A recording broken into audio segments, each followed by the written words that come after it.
Nunca assim. Não, agora não é assassina. E eu como comecei a falar agora, não me lembro sequer, não passa por tudo. Só que o José também é uma artista.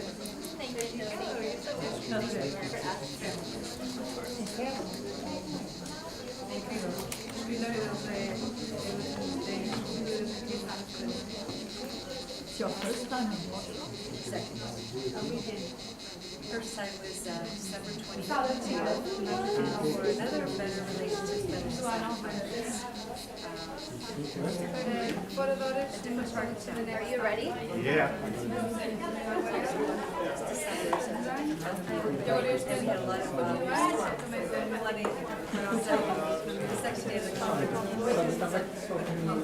Are they quite comfortable chairs?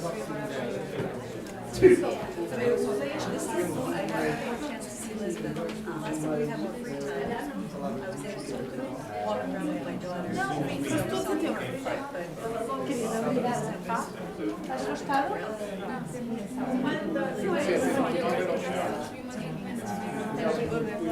So maybe you start at 20. Would you like us to? I like it. I do. 10 minutes off of this or 10 minutes off of this? Is it? Or 5 minutes off? No.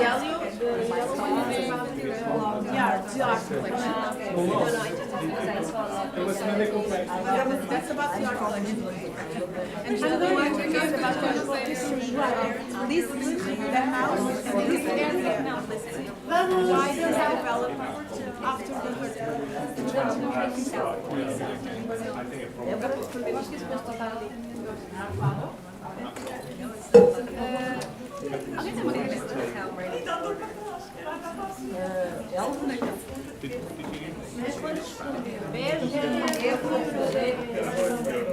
alguém tem uma Okay.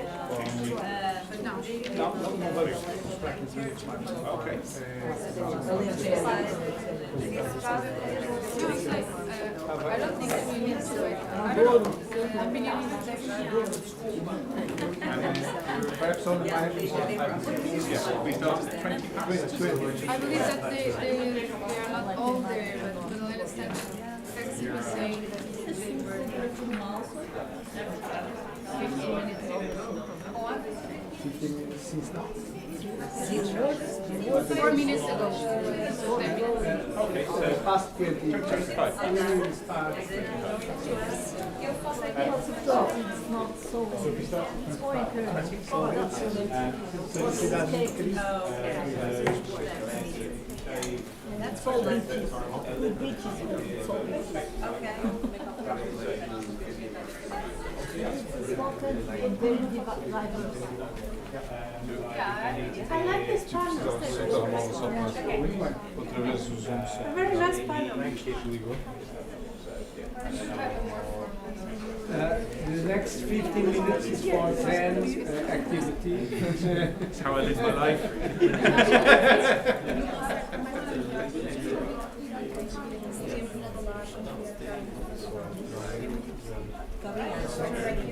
Thank you. They're a bit of a favourite combination of that. Royal blue or darker blue with orange. I think I should do this.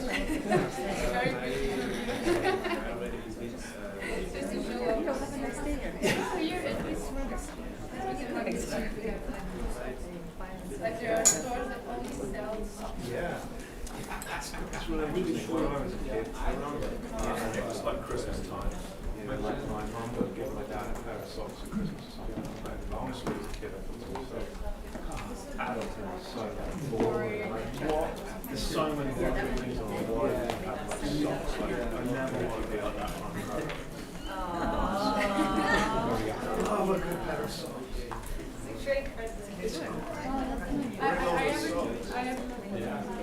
Well, the other way to what you're saying, I don't think I'm Or you're a better runner. not I'm not yet there.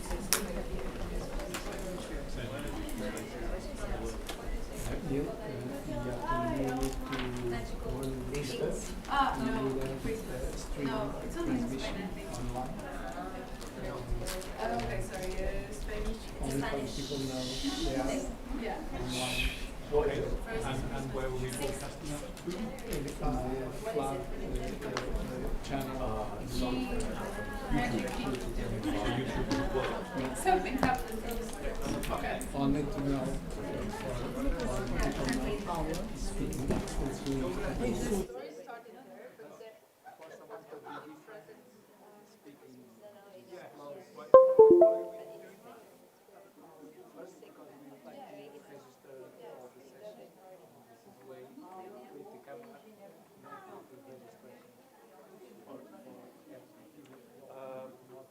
Brief introductions and what brings you to relational stuff.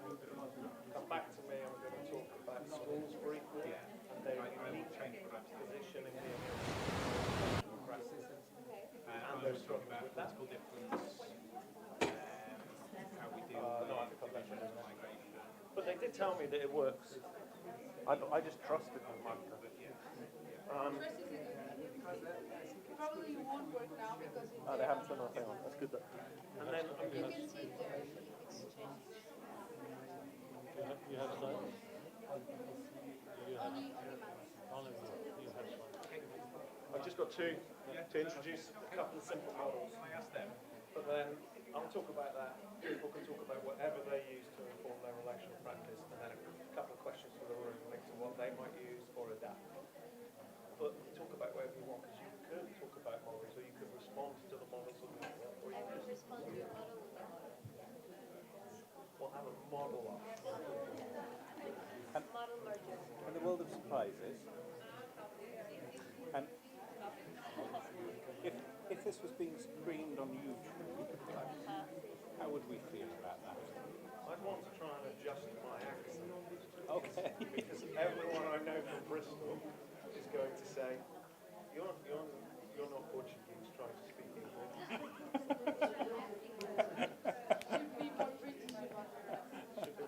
I should be more British. Beyond the accent tweaking, how do we feel about that? I guess what you're saying, you can leave out the it.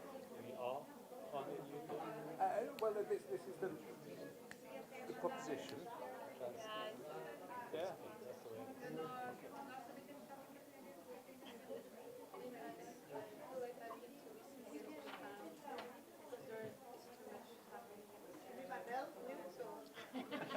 I need something. Oh, I see what you mean. Where are the other ones? I was discreet because I have a comment out there. Oh. But Noelia gets very nervous when I play the trumpet. So I'm so in my English, I have my girl. But the whole thing,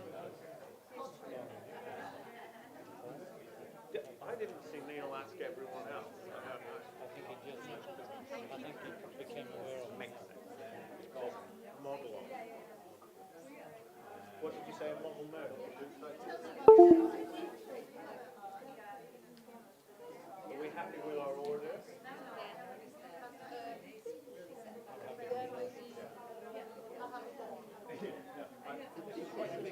No fixed order, yeah. My name is, I went back into the book. So what has happened previously in adopted order is that. Are you comfortable with that? Second, it's probably be second after I hand the microphone or not? Maybe you can just interpret his model. Anyway, we have to work. I get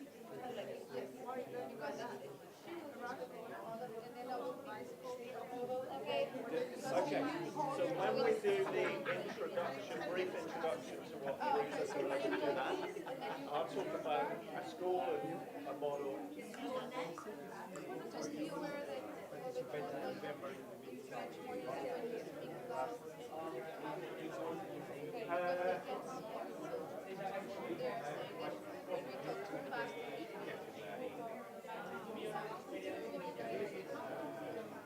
They want me to do it in a British Portuguese accent.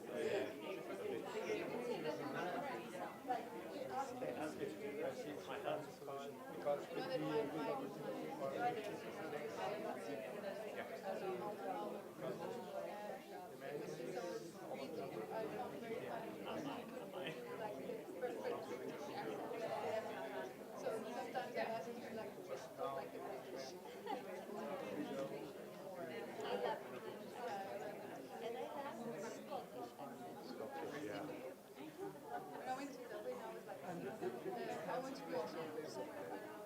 His wife,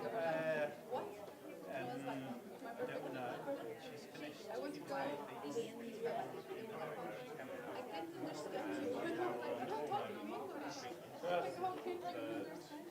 They find out 2 weeks ago. Brother worked on it.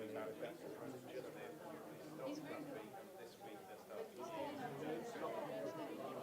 No, but yeah. And Imi is still on maternity leave. So David's doing what he can, and we're right in the middle of trying to secure the next wave of funding and the next project.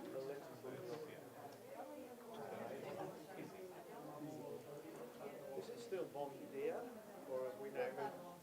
What's that?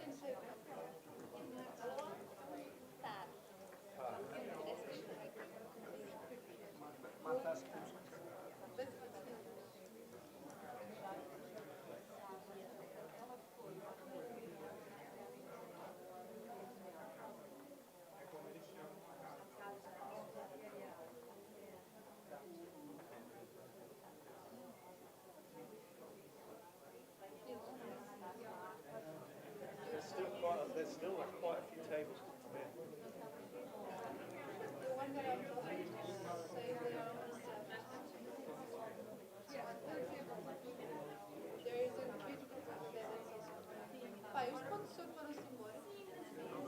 But some people left at lunchtime and not returned.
Regardless of what happens, we start at 5:30.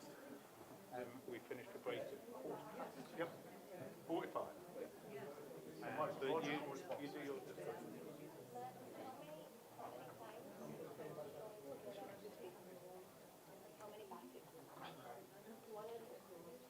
I think one, don't you? So the Bernadette, and then and then one after that. Yeah, is that okay? You sure?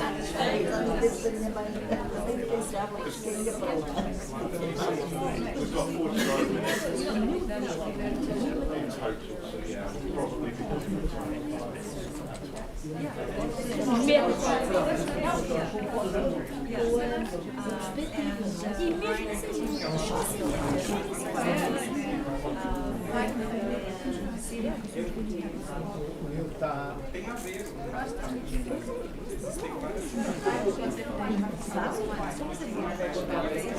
para a direita, o polo não concordar. Mas sabe, temos com o exame, não temos eu sabia.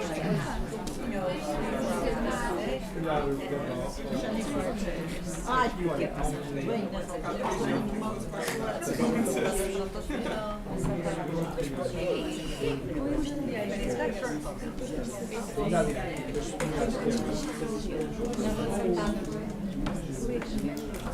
Olha, está falando de todo falar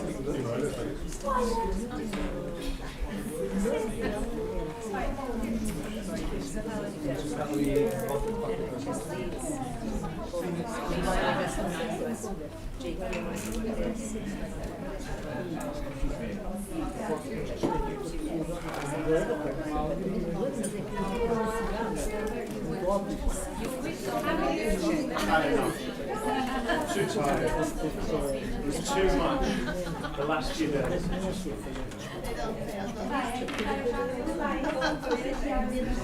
No, that's the form. No.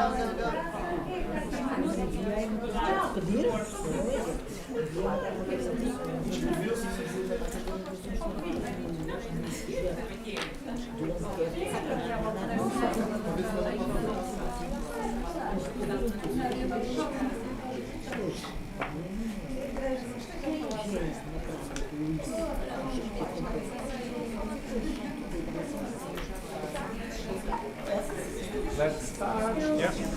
Yeah, Neil says we're starting at 2:30.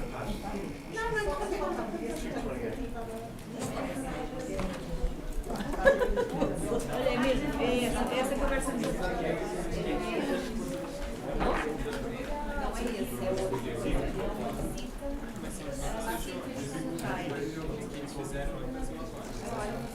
Okay, folks. Good afternoon. I hope you enjoyed your lunch, and thank you for coming back. This afternoon we're going to have 2 more panels, so exploring what better relationships for education means to us, and then thinking about how that works in terms of relationships and communities. And then we're going to hear from our second keynote speaker to finish us off, Juan Quintana from Instituto Relacional, and then some final closing remarks from the President. So let's get going. Our wonderful education panel have already put themselves in the right seats, which is very helpful, because clearly I'm finding that a struggle today. So over to you. Thank you. Thank. Yes, no? Ali? Yeah? Hola. Hello. Thank you, everyone. Good afternoon. Bon tarde. Hello. Our session is about better relationships for education. We're going to briefly introduce ourselves and just briefly talk about what leads us to relational practice. And then we're going to think about the implications for relational practice in education and our approaches that we've taken. So I'm Matt. I'm a teacher from England, from Devon. And for a long time I was a primary school teacher, 4 to 11-year-old children, and the special educational needs coordinator, looking after children with special educational needs. And for the last 15 years, I've been an advisory teacher in the field of like mental health, social and emotional development. And in some respects, that's what's led me to relational practice, that a route to better social development, emotional development, and mental health through relationships. But we're just going to talk really briefly about what might have led us personally to that. And sometimes I think about metaphors like candles in relational winters, which was just beautiful, really emotional. Sometimes I think about weaving a patchwork quilt, which is called Piece of Pieces. Sometimes I think about that. And today, a gentleman who I've not met yet walked into the room, and he's wearing a t-shirt from a band called Idols, a British band, and they come from Bristol, which is where I'm from. And They're awesome. They're a punk band. And their second album, so this is what led me to relational practice, I think, via a t-shirt. Their second album is called Joy as an Act of Resistance. And one of the reasons why I'm led to teaching is because it can be full of joy. And it is an act of resistance. It is social justice. And it's the most exciting opportunity I believe we have to create a better future. And I think the most exciting aspect of that resistance is relational practice. That's a good t-shirt. Great.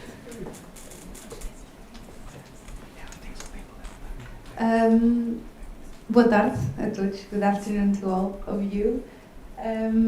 It's a pleasure to share this panel with all of you. I'm Marta. I'm here from Portugal. I think I know most of the Portuguese people who are here. I work in Relational Lab, obviously. I'm the coordinator of the Department of Innovation and Development. So I kind of touch every single area that we work on Relational Lab. There are a lot and big areas. And I'm a psychologist, a clinical psychologist. And so I'm not a teacher as you are. And I want to start by then because I think in the education system, even though we are not all teachers, of course, we were all students at some point of our life. And now recently in September I enrolled in my PhD, so I'm a student now again. So I think I will always be a student. And I think I was very privileged in my education to always have a system that supported me in the way that I needed, and had teachers that were caring and looked for us, and I felt really valued and really seen.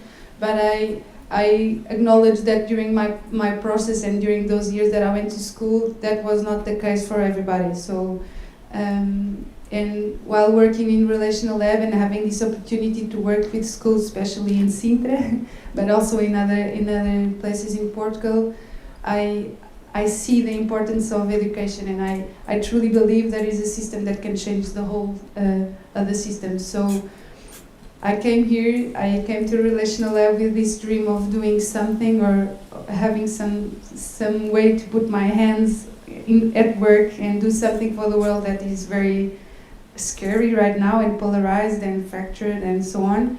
And I think if we are not doing that with education, we are failing for the next generations. So that's why every time I have to go and do some activity in Sintra or in Ponte Sor, Porto Alegre, etc., the places where we have relational education programs happening, I feel like that gives me purpose and that gives me joy. So that's it. I'll pass the word. Okay, boa tarde.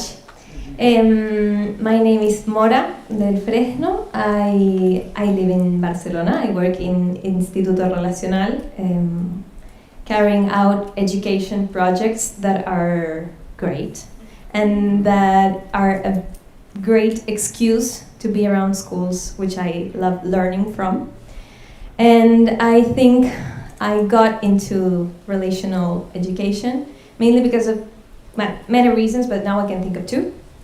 One is that I had the privilege to go to a very relational school, luckily. I had teachers who looked at me that I could speak my mind in the principal's office, you know? And I thought that was normal. And that helped me a lot as a person. And also because I acknowledged that I had grown up and I was born in a very unequal context. I was born and I grew up in Argentina, that's my country of origin. And I believed I was a very good student because I had the merit, because I was a good student. I did get good grades. But then I realized a little bit when I was a little bit older in secondary school that I was lucky. It's not that I was a good student or that I was very intelligent. I was lucky enough to be born in a family that could afford giving that opportunity to me. And it is an opportunity that every child deserves. So I believe I grew up with a sense of justice, and that's what brought me to this world. And I love it. So thank you. Thank you very much. Good afternoon. My name is Klaus. I'm from Oslo in Norway.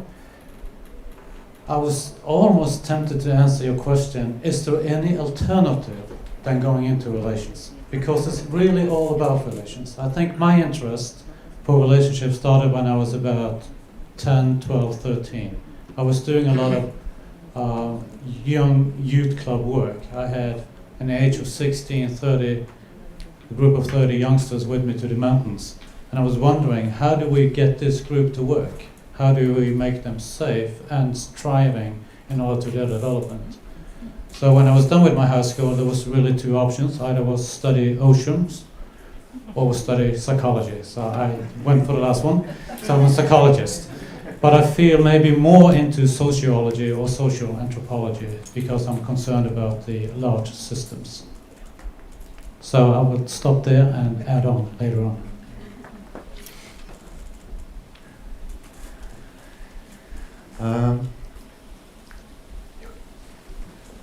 Schools are uniquely placed to be able to develop relational practice. It's not easy, hey?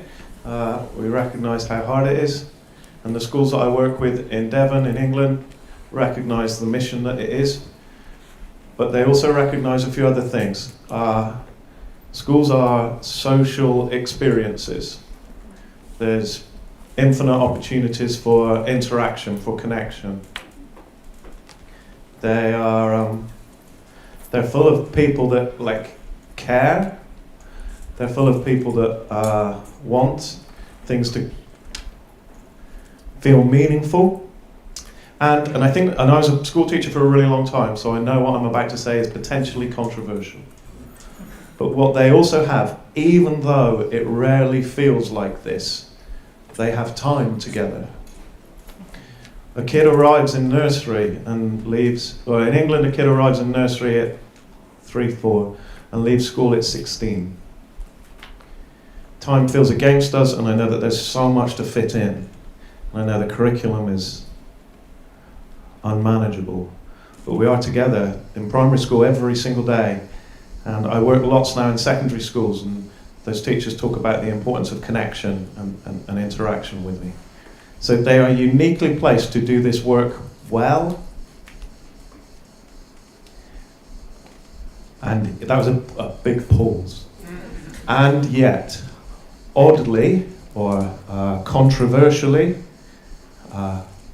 the history or the tradition of how schools do stuff, certainly in the United Kingdom, has a focus on behaviorism, not on relational stuff.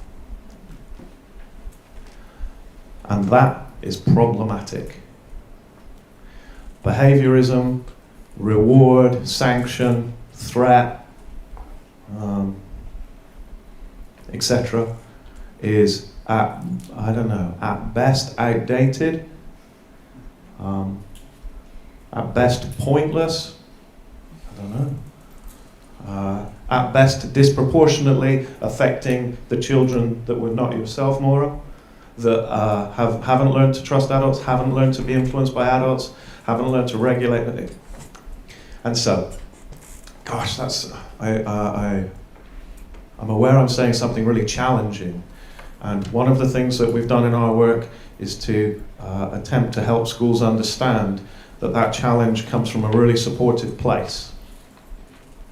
And so what we're going to do on our little panel is talk a little bit about a framework or a model to try to help people in school make a bit more sense of this stuff. In part because anyone ever that works in a school and was interviewed to work in a school, when someone said, "What are your strengths?" or "What do you bring?" Someone will have sat in the chair and gone, "I am good at relationships." And they weren't lying, but they meant I am good at my version of what I think relationships is. I am good at my version of my experience of relationships. And that will be different for everyone. And so that's not necessarily problematic for our students who are able to navigate school. But it is really problematic for our students who struggle to navigate school because it becomes completely unpredictable in terms of the relational experiences and interactions they have.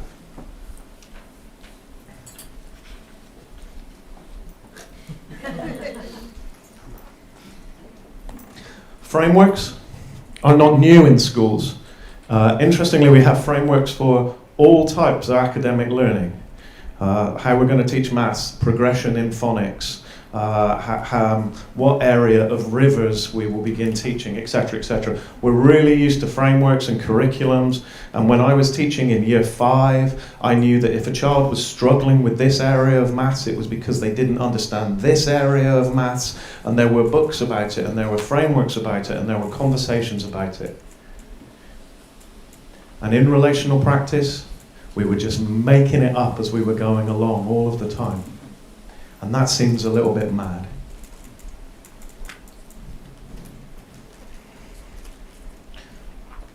Panel, I'm just going to talk you through my framework really briefly. This is a Devon framework constructed with Devon schools to meet the needs of some of the children in Devon. There might be elements that are transferable. There might be elements that are not needed. There might be elements that need to evolve. There might be elements that need to be ignored. Framework number 1 has 3 parts.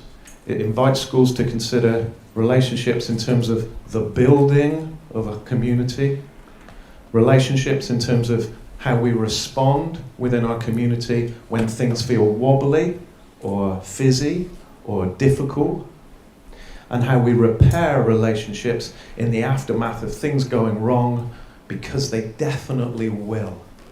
It's one of the helpful predictabilities in school. Things will go wrong. So the first framework that we have suggests that we need to do some stuff to build and develop some relationships. We need to call upon our relationships to respond in a way that prioritizes relationships.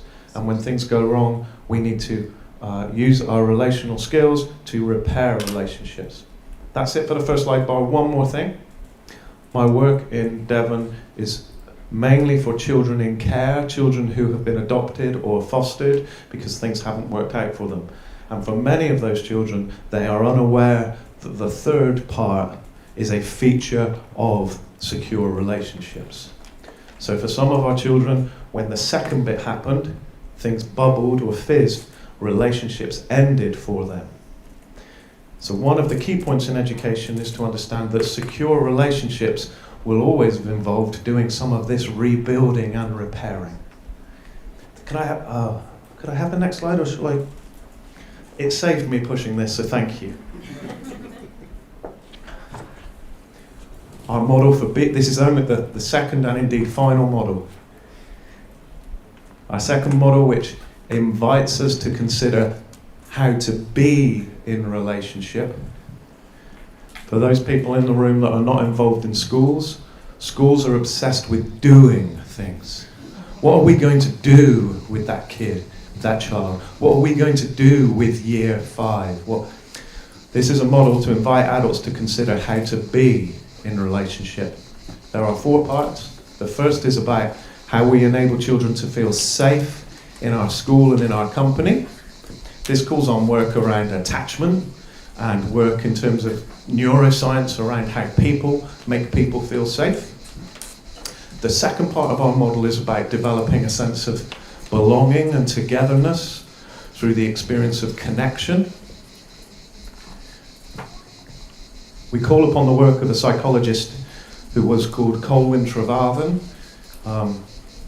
And he used to write extensively about the significance of connection, and going back to our idols t-shirt at the start, he talks about the importance of playfulness and joy in bringing connection and belonging. And in England, in a number of schools, it's hard to find joy and playfulness at times. The third part of our model is about how adults are able to show understanding in their way of being, show curiosity in terms of behaviour, and to offer regulatory experiences to help children understand themselves. Protection, connection, understanding, and finally, care, which doesn't need a great deal of introduction. How children, all children, but particularly our most vulnerable children, need to feel cared for. This is not a set of instructions, it's not populated by top tips for protection, top tips for connection. It is a framework to support adults to reflect and consider when I observe that child, or when I behave in that way, or when this is happening in my classroom. Is this about difficulties with us feeling connected? Am I struggling to understand children? Does that child on the playground feel safe and protected? And this is our little model. And I want to underline something before asking the panel about their models or thoughts on this model, and that is, the model is not designed to dissect relationships to death. Dissecting the relationship is a lot like dissecting a frog. It's all very interesting, but essentially the frog dies. We do, however, need frameworks like we have in maths, like we have in science, like we have in English, like we have in literacy. We need frameworks to think about this in order to support each other with it. Thank you so much.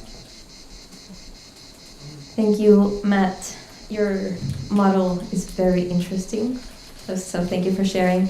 And you made me think of, I was with the principal of a very nice school, very relational school, a couple of months ago, and he told me that some parents had called the school and wanted to have a very urgent meeting because they were worried because their children came home very happy. So imagine the relief, like going to school should be a very strict and like not happy experience. Well, I was thinking, before you were speaking about how schools are obsessed with behaviorism, and I agree, and I think that schools are obsessed with behaviorism because of many things, but one of those things is that we are obsessed with results. That is something that came up in the organizations panel also. We are obsessed with grades, with results, and that puts pressure in the curriculum, puts pressure in the teachers that have to do right in this thing so that parents can see that we're doing things. And I think that we should shift to being obsessed with learning more than exams and grades. And if we became obsessed with learning, then I'm sure we would change the relationship dynamic in school, because we would need it to change to have learning happening. And that leads me to the phrase that Rui was saying before, that we say a lot in Instituto Relacional, that is, I only learn when I'm acknowledged, when someone looks at me, when I'm recognized. And if not, I cannot learn. Or I can repeat things and get a 9 in a test, but that will not mean I'm learning something. So I think that that's very important, that we shift to a learning mindset more than grades and results mindset. And also, I was thinking, and that connected to your model and in the part of repairing, mostly, that we have misunderstood justice a lot in school. And in elementary schools also, that with primary kids, the word fair or not fair, you hear a lot that word. This is fair, no, this is unfair. So we start building this idea of justice very wrongly in kids since they are very little. And this is very curious because we misunderstand that justice is giving the same to everybody.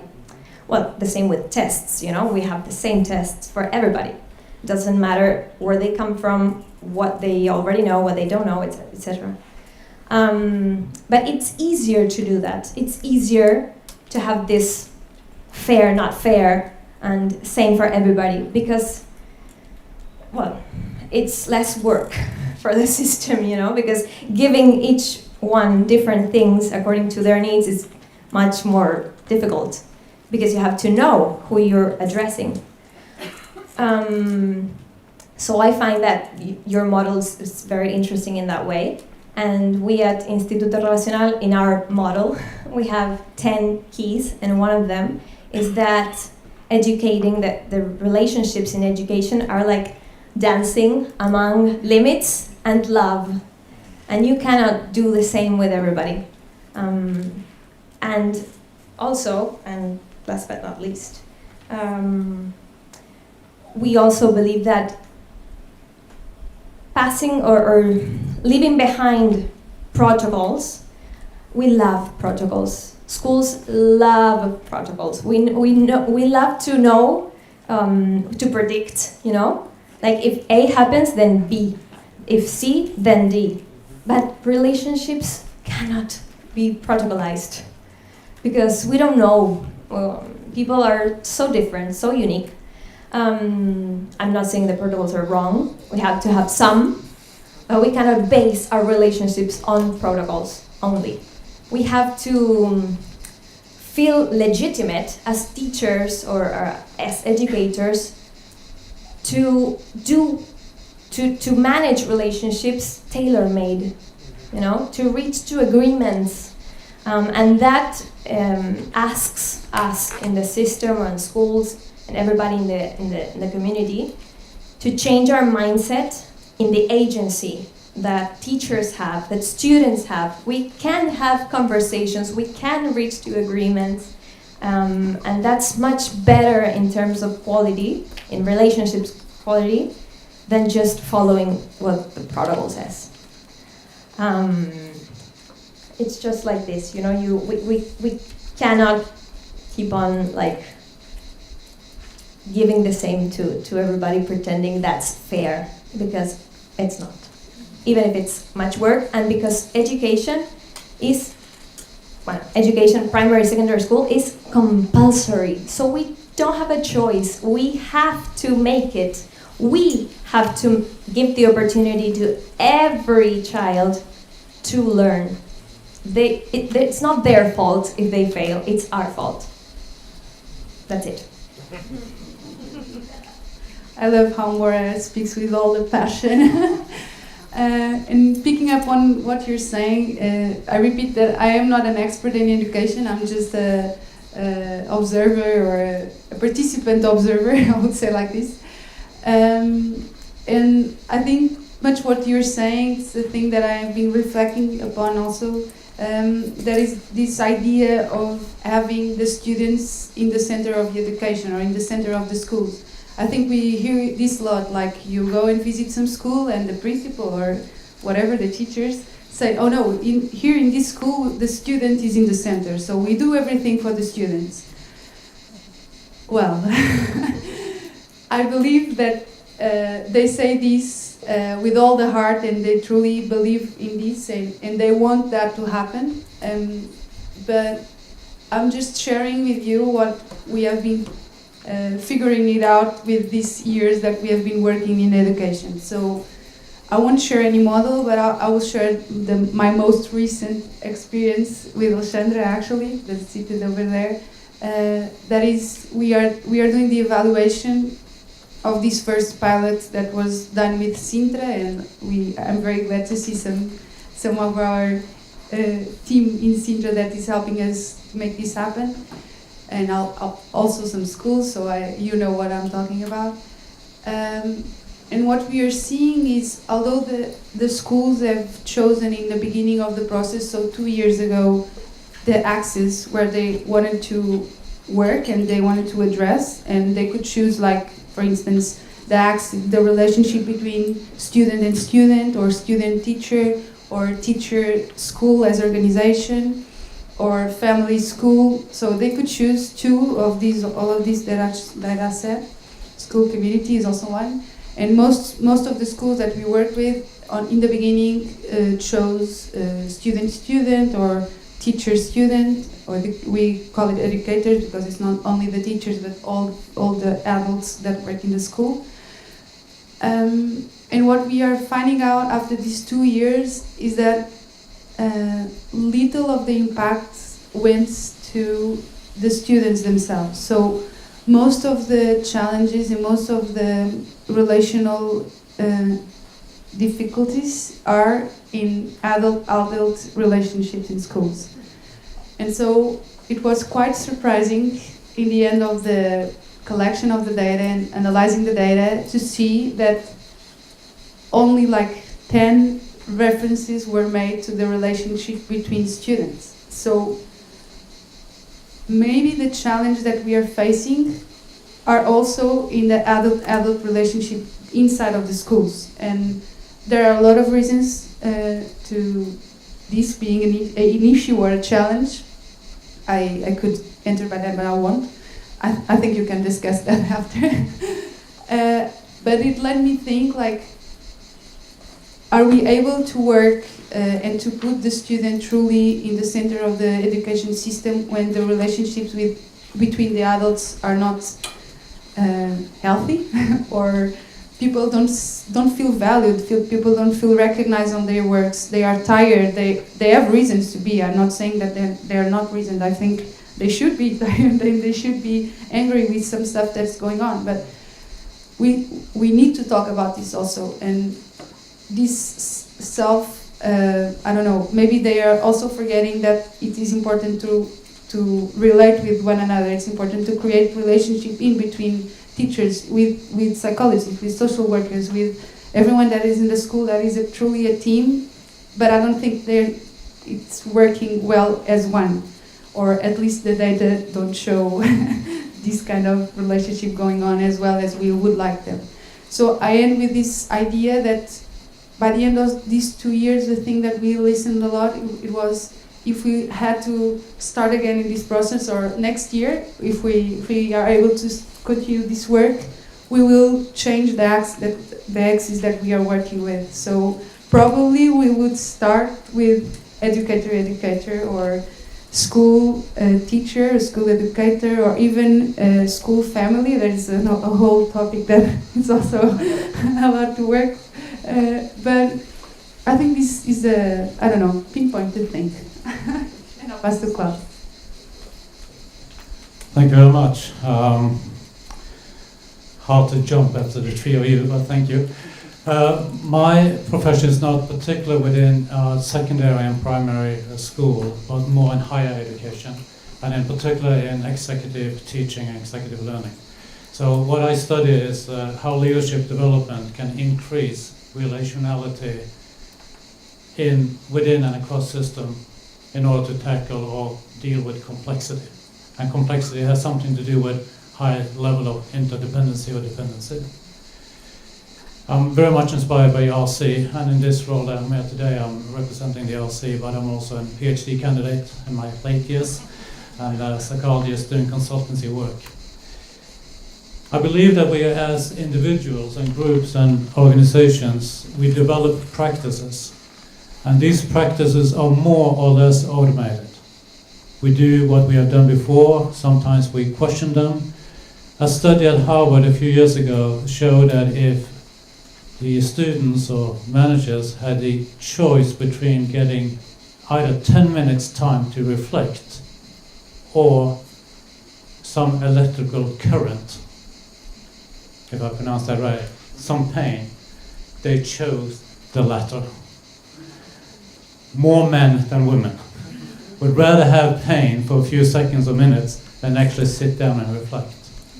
And that could be maybe hard to understand, but if we move into what is a reflexive practice, it would be a critical interrogation of our knowledge with a purpose of understanding both the emotions, cognition and motivation that undergirds who we are and how we act is examined.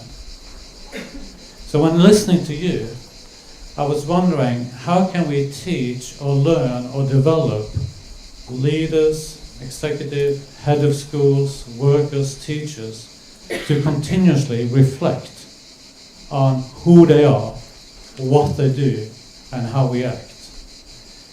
And going back to the study, we did both for the pedagogical reason and also for research reason, we asked the students of a management program, executive program, to write reflection diaries throughout 10 months.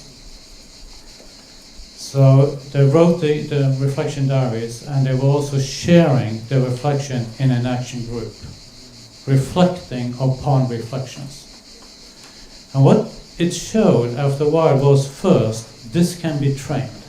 We can actually learn to sit down and reflect, not being disturbed by our cell phones or music or whatever, but actually to reflect not only on what has happened, but that practice also enables us to reflect in action. Because when I'm in action, I need to be aware of myself, of you or the other person, and what happens between us. And that requires some capacity. I'm not sure which one, but probably all over. Some emotional capacity, some rational capacity. That can be trained, but we need a system to do that. A practice to practice this practice, so to speak. What we also have found is that when organizations or people collaborate in order to learn, and collaboration that could be between the teacher and the student, between adults as you touch upon, between leaders and workers, often that is a part of a negotiation. What should we do? How should we do it? And they may not agree. When the collective reflect afterwards, how was our meeting? How was our project? How was this process doing? Then they listen in a different way. And they seem to be reporting back, is that what you meant? Was this your perspective? So going into reflexive practices is very much showing the different perspectives for the purpose of learning. And I think the school system, both in primary and secondary school, kids, kindergarten, we need to teach our kids to reflect upon their actions, how they behave, the impact of it, both in the action, on the action, and what I have not mentioned, which is just as important, for action, what is going to happen further on. I think I'll stop there. Thank you.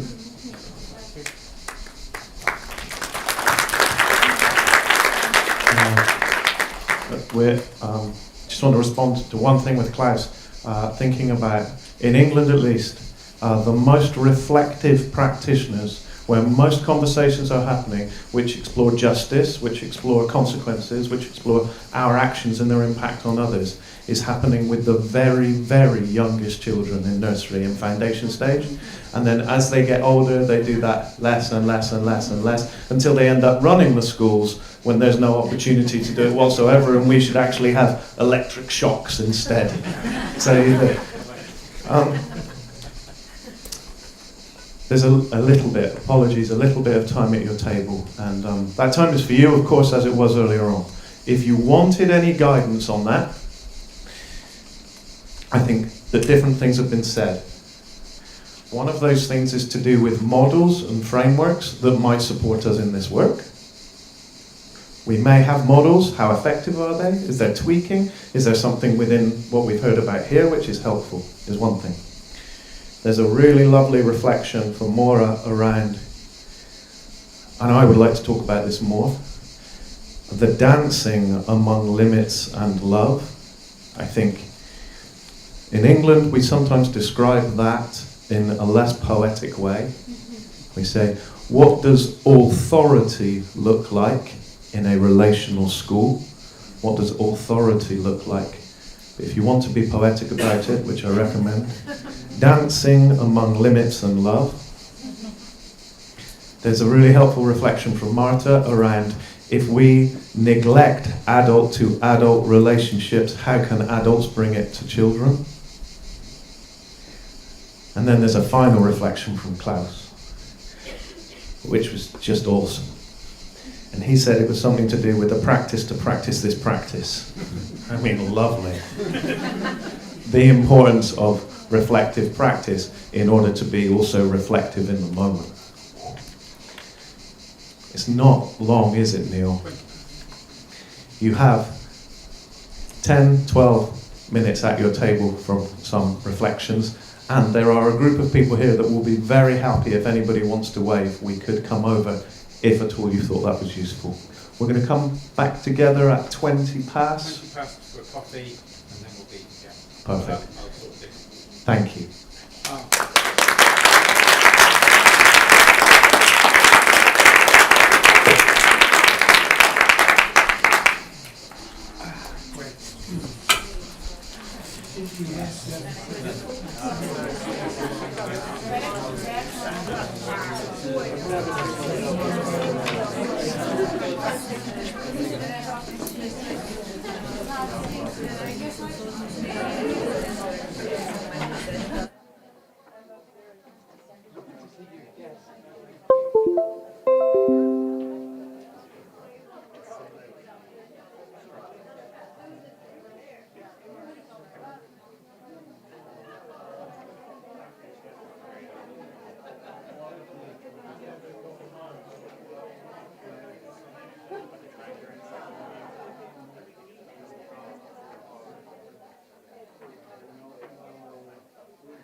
To do that thing where you go, there you go.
places to travel to takes up more time than being able to like.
Joy is a very serious thing.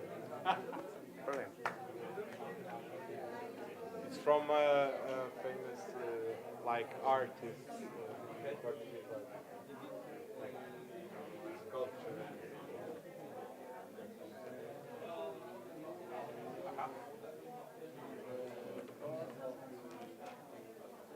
You all right, Paddy? Yes, yeah.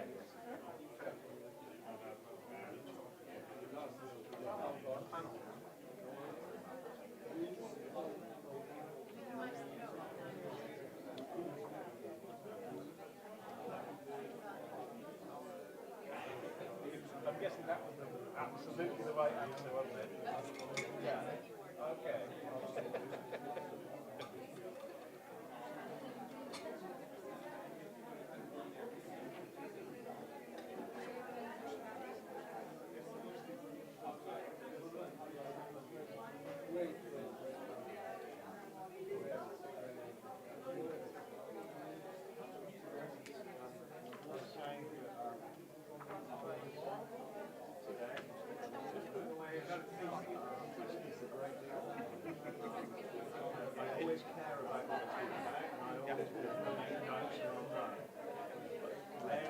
speaking after 3 days of coffee and 20 past 15 minutes. They fill in the start. Comes back in at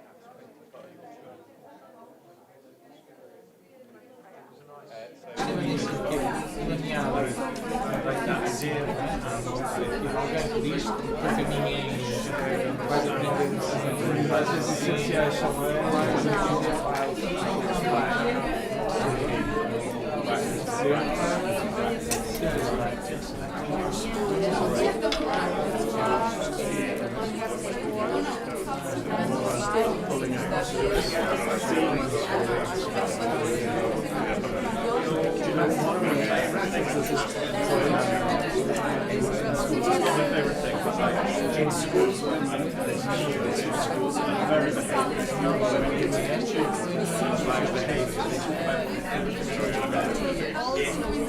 I got sent out with validation. Everyone who does that shit in schools that are relational, kids say,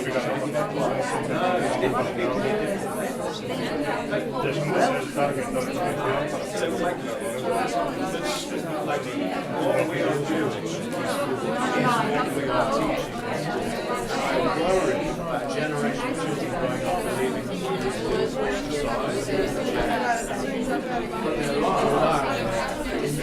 of children growing up believing but there are like children growing up who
okay, my friend.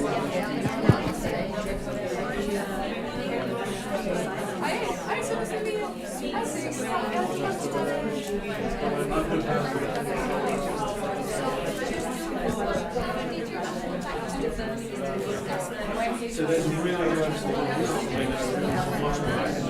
some neuroscience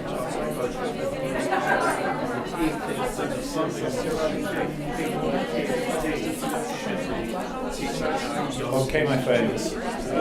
I'm sorry that we've not had as long for discussion as we hoped. I hope you will continue these discussions. And you see, I thought that was me.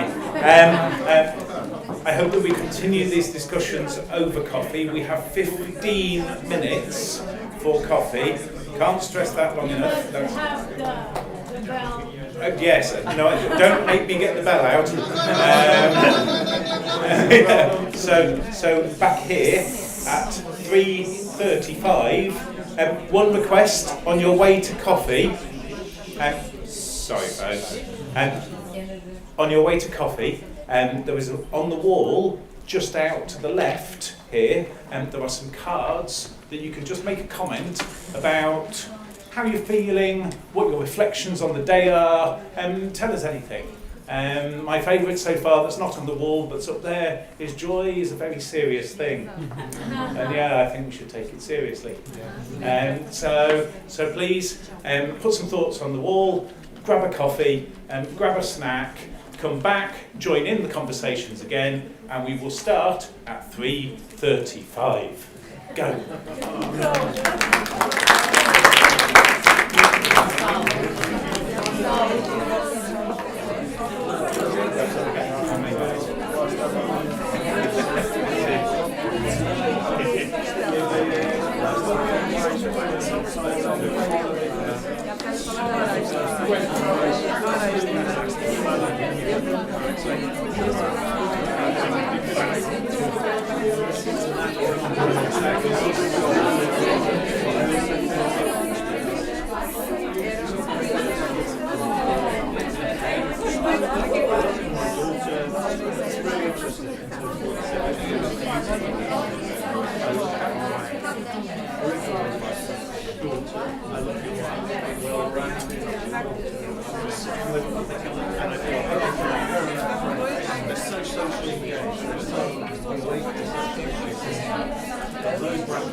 Aquela imagem do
Há mais alguém de escolas relacionais?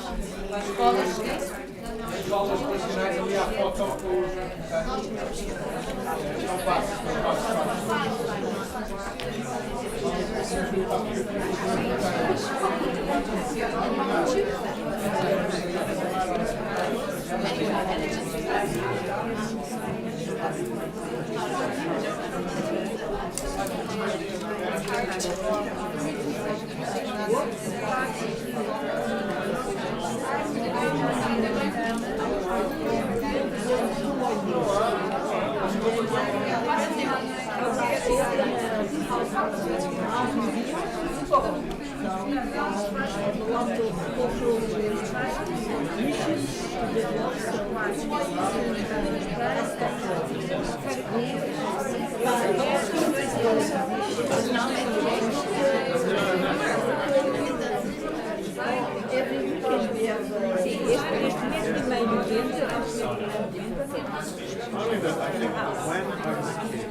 The relationship with making mistakes feels like it's changed.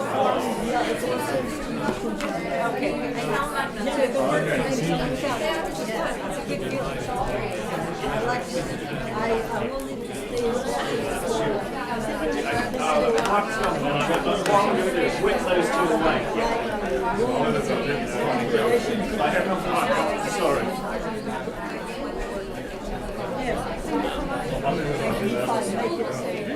I've got slides.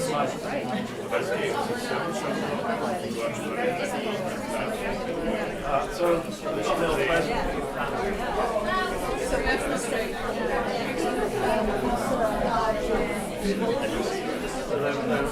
Wrapped up and you can choose to swap.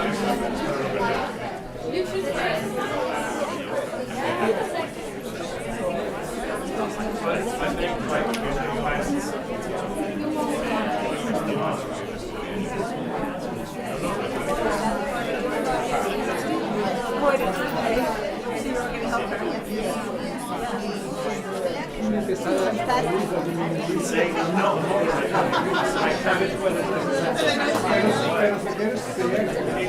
We spoke back in 35.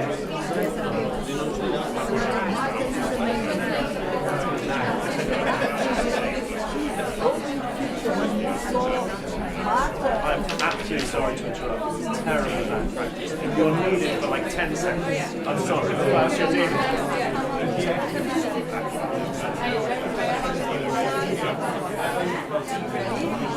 I want to say...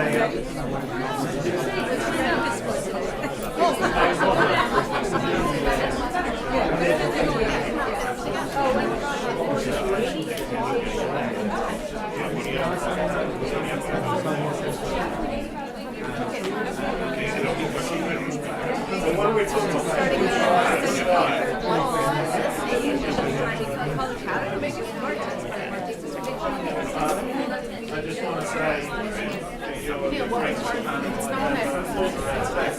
Thank you.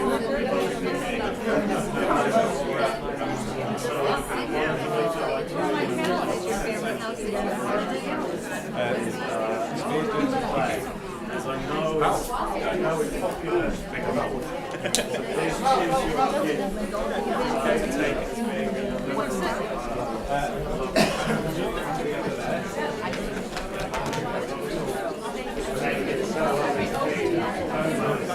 It's so lovely.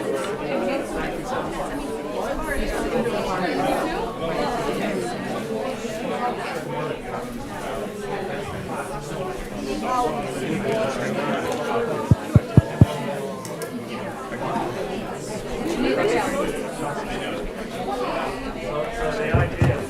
Okay, folks, don't make me ring the bell.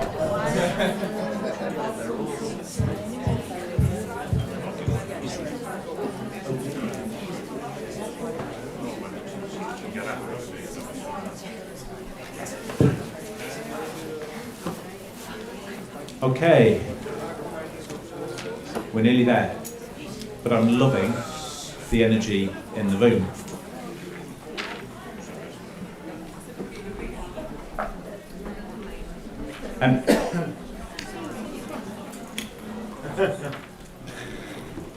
I would like more energy in the room and less energy on the terrace. I'll be back in a moment. Para dentro, pessoal. Será cada vez mais difícil estarem sentados na sala, não é? Ainda que chame o nosso mundo. É difícil é sentá-los de olho.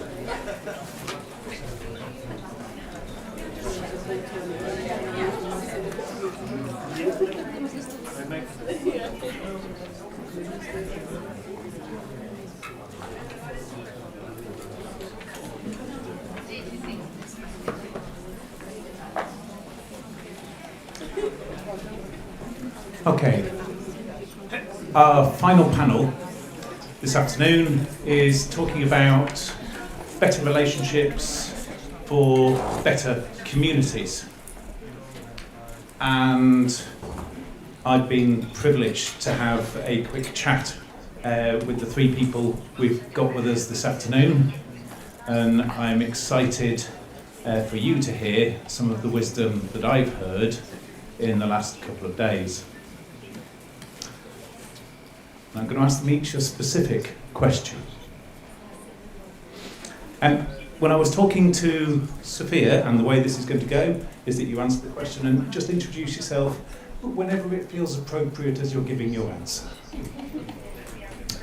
So I was chatting to Sophia, and we were reflecting that there's a difference when we're talking about communities than when we're talking about education or organisations or health.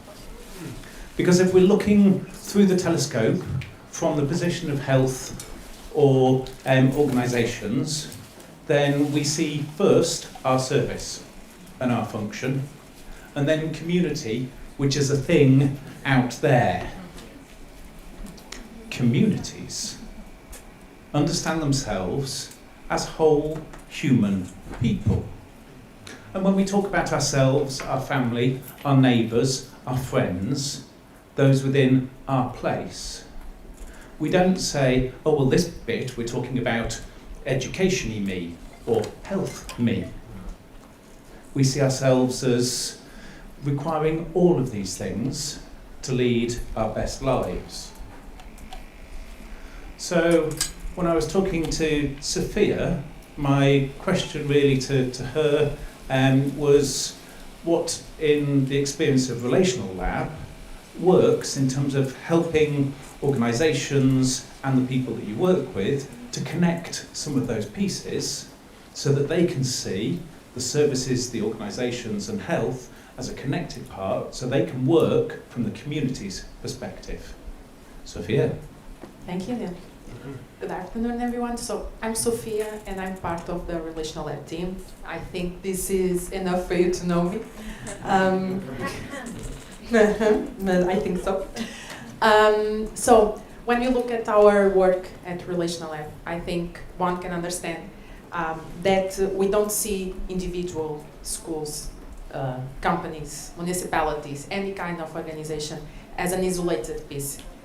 We see it as part of a living system, that it is interconnected, it is interdependent, and as we see it, at least, is full of potential, and that when we come in. So we strengthen the connections between all parts of the community, so no one stands alone. We believe in this way that relational quality that we talk about a lot, it's not a skill, it's a strategy, and it's foundation for collaboration between all of those things. It's the foundation for trust, and it is the foundation for long-term impact. And we believe we create this, or we start this, by creating space, by giving space.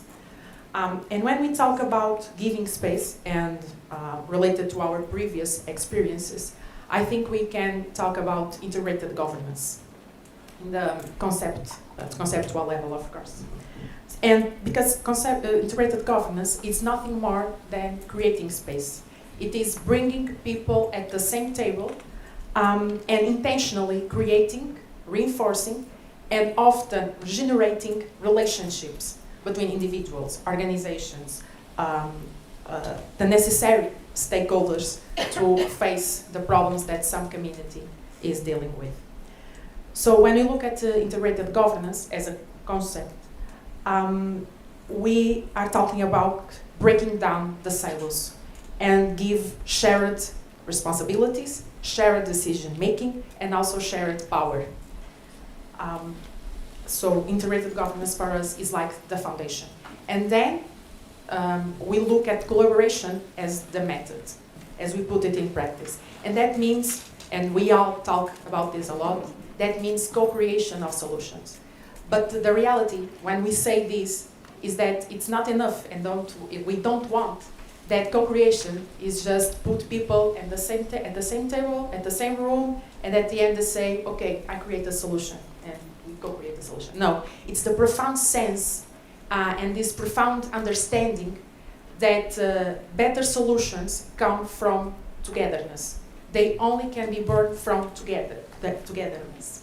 And that better solutions come from this, and that collective intelligence, as we say it, allows for solutions that would otherwise be impossible. Of course, this idea of collaboration and put people in the same room, align for goals, listening, adjusting the process, but we believe it's also about this sense of creation, this sense of belonging that we discussed. And we do it by doing an invitation, a genuine invitation to all the stakeholders that want to talk about a problem to be in the room. A night-to-night invitation that they are in the room, they can discuss the problem, they can visualize the problem. We think that it's very important to have this space to talk, but also to write, to discuss, to visualize what we are saying about our community.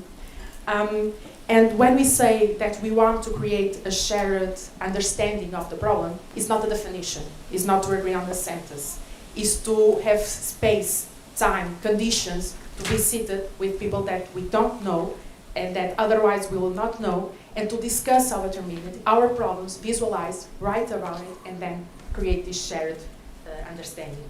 And from that sharing understanding of the problem, create a commitment to action, based on an impact, a vision, also results, and specific outputs. So as I said, we cannot act on only one part of the system, we need to look at it as a whole, and this implies to strive to integrate all the different perspectives, all the different worlds, all the different ways of thinking and ways of acting. And for instance, when we look at the school setting, and I'm coming back to education because I think it's a good example, but it's only for this. When we say we need to map stakeholders to face some challenge, it's not only the stakeholders and their relationships, it's also the impact on the neighborhood. It's also with other schools, the bridges with other schools.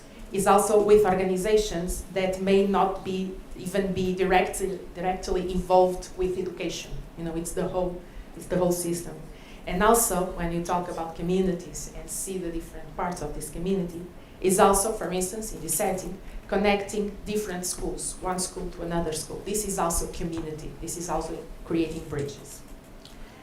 When we say that when we do this shared process, people feel more included, more empowered, responses are more human, society is better organized, but for us it's not only about that, it's not about that.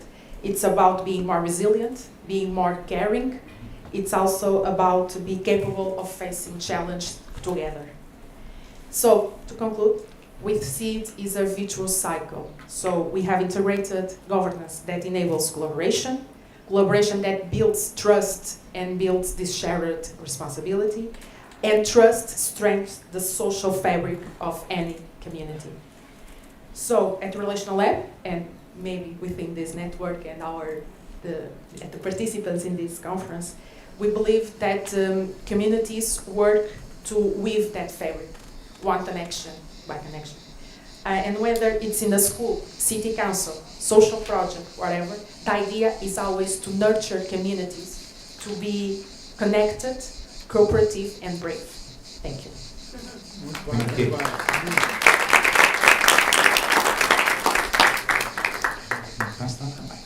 And that's what we yearn for, isn't it, in relational practice, when we talk about communities, connected, cooperative, and brave. And Lauren and I were talking on the bus on the way back from dinner last night about how we've seen lots of initiatives that are very relational, that look very exciting in the concept and on paper, and some have grown and thrived, and some have crumbled and fallen. And I said, what's behind that? What makes that difference? And Lauren turned around to me with a sense of wisdom that she clearly holds and said, Neil, it's about the foundations that you need on which this work can be built. And I was curious, so I said, Lauren, tell me more. Thank you, Neil. And yes, so it really is about making mistakes and learning from them. And that's where I landed with my response to Neil last night. But I'm Lauren Hajar. I am an associate professor of public management at Suffolk University in Boston, Massachusetts. And my areas of expertise lie in intra and inter-organizational collaboration and change. And my background is interdisciplinary. I have training in psychology, public management, and social policy. I did my doctoral work at Brandeis University, which is where I met Jody, JP, and others in this wonderful relational coordination collaborative community. I'm the board chair for this organization, and in another role, I also serve as a senior advisor for a number of U.S. Department of Justice grant initiatives, and that's where I spend a lot of time doing this community-based work across organizations. So a lot of youth violence grants and other public safety projects. And so much of my work is actually informed by my decade of experience in the nonprofit sector prior to becoming a researcher. And I share that because I had every intention to pursue a degree in clinical psychology. And when I got into the field as a direct support professional and then as a manager for a large nonprofit organization serving adults with mental health challenges, co-occurring substance abuse conditions, and often re-entering the community from a prison or jail setting. What struck me as most interesting was that the clients where the programs had a better relationship with the community organizations did better. their outcomes were better. Their mental health status, their behavioral health outcomes, their medication management, their activities of daily living, they were all better in the programs where there were formal partnerships and collaborative work being done together across multiple organizations. So I was going to share just 2 frameworks that I use in my research and also in my consulting work on these federal grants. And I think that's the most exciting work that I do, because the research is important to build the knowledge base, and sometimes you have to test the obvious. So we know relationships matter, we know collaboration is better for outcomes. It's also important to measure that and build the evidence base for credibility, for funding, and for sustainability of the work. And so that's what makes me really excited about this group this week that's in this event that's taking place today. But 2 frameworks that I apply pretty regularly in my community-based work. One is readiness. Readiness for collaboration, readiness for engagement, readiness for change. And I was sharing with Neil last night that the reason why I started measuring and thinking about readiness is because there were so many projects that I was a part of where they just didn't work. The interventions didn't work, the collaboration failed, people stayed in silos, and they weren't working together. And when we looked at why, we could kind of break down that there was some deficit in one of the 3 subcomponents of readiness. Motivation to do the work, general capacity to do the work, which includes the quality of relationships and communication, and then innovative specific capacity. So if you're working on a youth violence project across the community, do you have the right knowledge, skills, abilities, and resources in the space to actually execute the work? And so when we looked at that, we could see very clearly that organizations weren't necessarily in these field projects, they weren't ready to do the work. And so that's the first framework that I usually apply. And both of these frameworks, and I'll share the second one in a moment, have measurable constructs. So you can measure and use those diagnostic tools to inform next steps and co-create the interventions, whether it's creating a safe space or any other host of short and long-term interventions. So one good example of readiness is I was working in a city in Southern California, and they were working on a diversion program. So implementing something new, and at some point in the criminal justice system, for certain offenders, they'd say, okay, here's your choice. You can either go to jail for this amount of time, or you can go and seek these services for this amount of time, and a caseworker is going to put you in touch with therapeutic services and workforce development services, and et cetera. And so what we found is that one of the first things we found is that there was not shared knowledge. So the courts, people in the courts, judges, for example, they didn't understand the work that the caseworkers were doing. And so when we got them in the same room, it became very clear that judges were making decisions. They're sort of shooting by the hip, from the hip. And so they didn't have enough information to make a decision about the client and whether or not they should continue with rehabilitation services or go back to jail, or go right to jail. And so we facilitated conversations of interdependency. So what is it that you need from me to do your job and do it well, and vice versa? And the case manager who's at the front lines was able to articulate, yes, I can get you this updated information about the client before the court date. So that when they show up to court, the judge has the information that they need to make a more informed decision. And turns out their outcomes were better. So there was better attendance, court hearings, folks were showing up to court hearings, they weren't avoiding court hearings. In addition, they had lower rearrest rates. So that's one example, ready. So we were building readiness, and by building readiness, you're building shared knowledge. In this case, we were building shared knowledge. The second framework that I use quite a bit is a relational model of change. I'll take you back to Jody's keynote. She showed this conceptual model of the relational model of change. And this is one way to holistically look at the structures, work processes, and relational practices that are supporting or not the coordination of work, and in this case, relational coordination. So structures such as boundary-spanner roles, role clarity in community-based work, having memorandums of understanding so that each organization knows what's expected of them in a particular initiative, shared accountability systems and reward systems, and so on, shared information systems. and the alignment of those structures with the work processes and relational practices. We use several relational practices, and we facilitate a process where they're co-created, as Sophia was saying earlier, with the sites. And so the idea isn't to come in and say, hey, here's this framework, you should apply it. It's to walk them through a process where they're saying, oh, interesting. Turns out we don't have alignment between these components of our system, which may be different than the next community over. So a few relational interventions that we have found particularly effective in community-based settings. Of course, some are based in creating a safe space and maybe using tools for building psychological safety, use of humble inquiry based on Ed Schein's work, but relational mapping has been a pretty effective strategy. We've used that. We can use it in the classroom. Consultants can use it within a single organization, or we have used it across organizations, and a few of us here have published a paper on that topic. JP, Jody, and a couple of other colleagues that are not here on that last fall. And relational mapping is a way to visualize interdependencies within a system.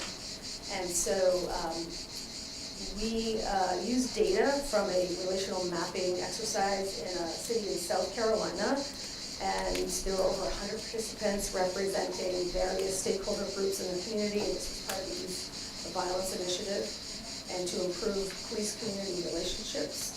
And so we talk about that particular relational mapping exercise in the paper, and we posited that relational mapping can help folks to understand each other's roles better, visualize the interdependencies, decrease the impact of power differences, and really see the whole together and build what some call systemness.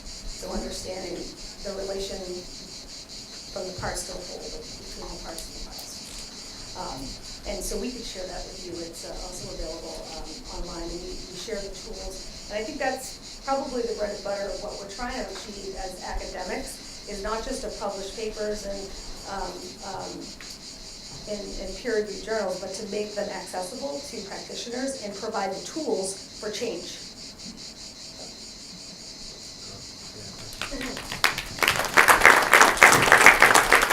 Awesome, thank you. Foundations that give us the potential to change. Pao and I have some shared history. One of the main differences is that I have more history than Pao, as is visibly obvious.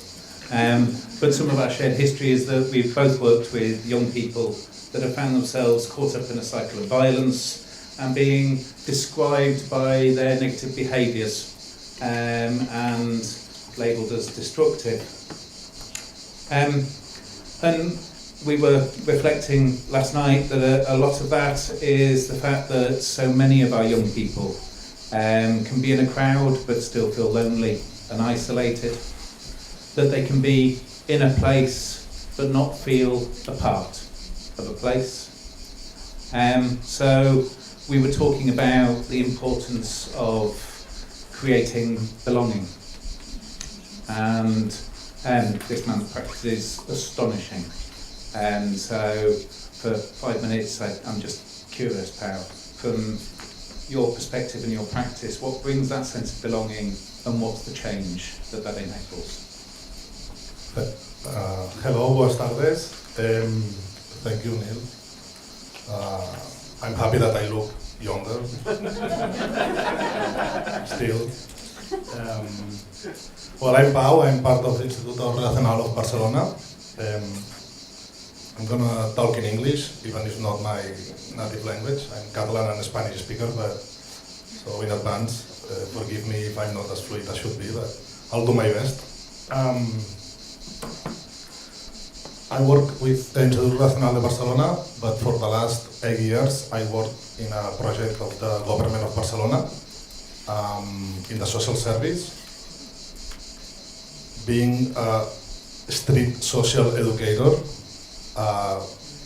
Yes, my work happened on the streets, walking around the streets and trying to know all the teenagers that are like having their life. Actually, they don't live in the streets; they have their own home, but they use the public space a lot.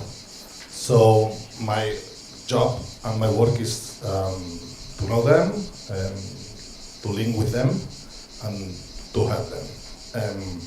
I get paid for walk around the streets. Actually, it's a question that they ask a lot to me. You are getting paid for that, yes. I'm getting paid for walk and chat with you. So, oh, that's cool, I want to do that. Yeah. But after 8 years walking around the streets with the teenagers, I realized 3 things. That most of them have not been seen, most of them have not been heard, and most of them, they feel that they don't belong anywhere. And that's quite sad. I think that's the biggest failure of the system with these teenagers, because belonging cannot be given above. Belonging, it's built in the places or the space where they feel that they are seen. And belonging, or the sense of belonging, I think is not an emotion, it's a human condition. Everybody needs to belong somewhere. And when I don't belong anywhere, I start to behaving in bad ways. There's a sentence that in Spanish is, quien no ha notado o quien no ha sentido, I'm going to translate it in English, but it's more poetical in Spanish, and the dance between love and limits.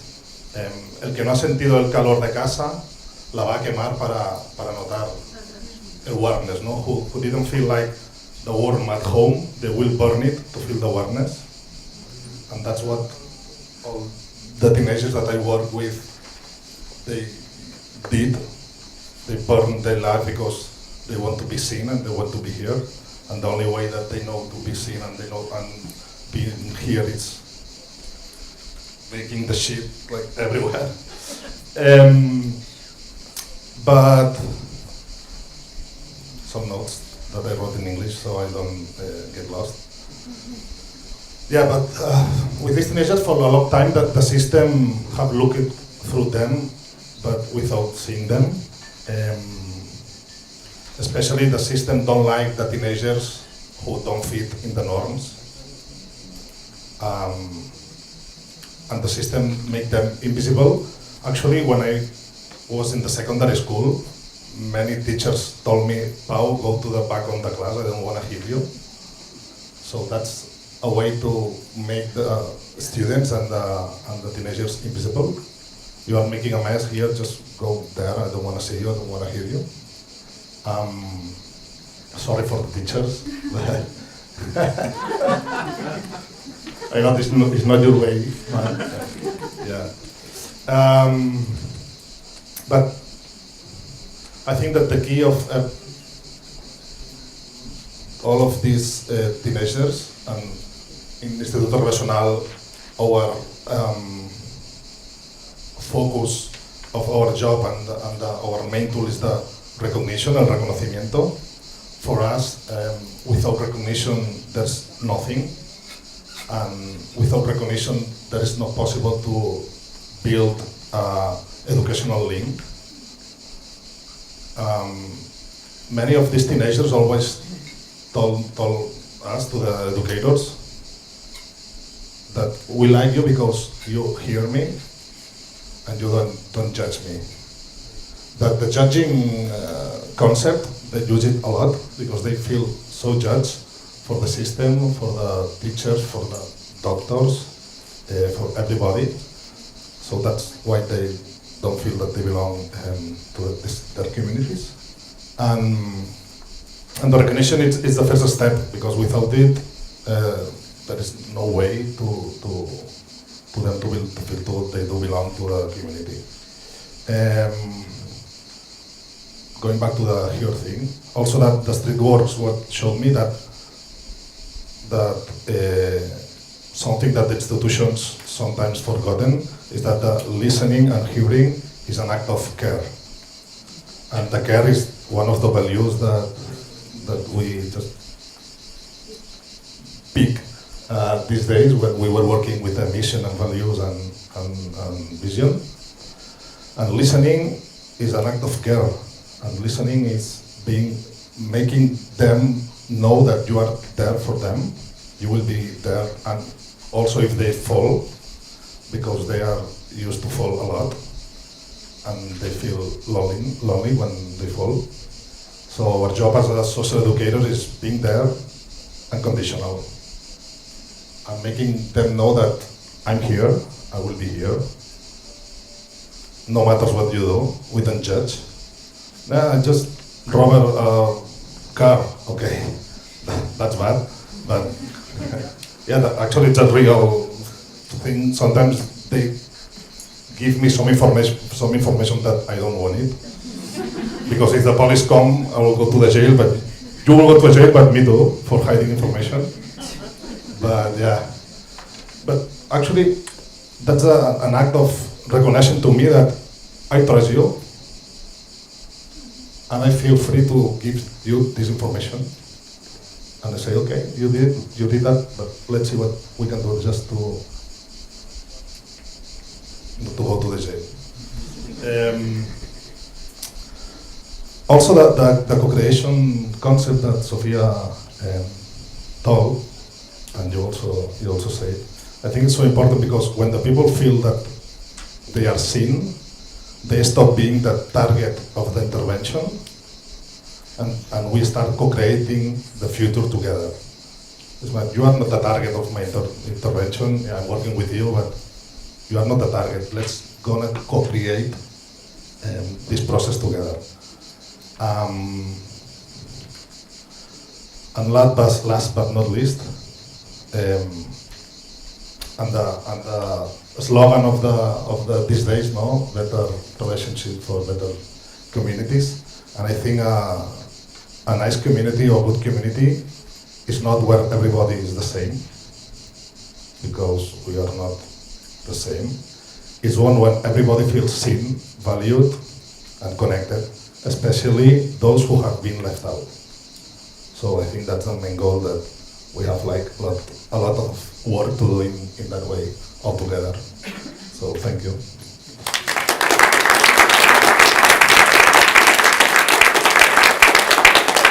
Awesome. And I also have spent my time sitting on street corners, and also with communities as we put those that we love in the ground because of violence.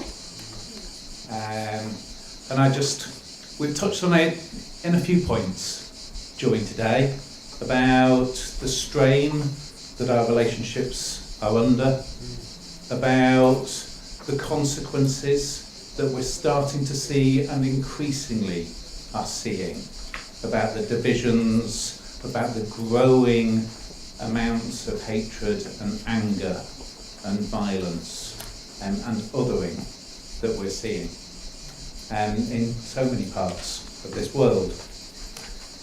And, sorry, I'm Neil, as you may have guessed. When I'm not being very worried about time, I am also the co-lead at the Relationships project. And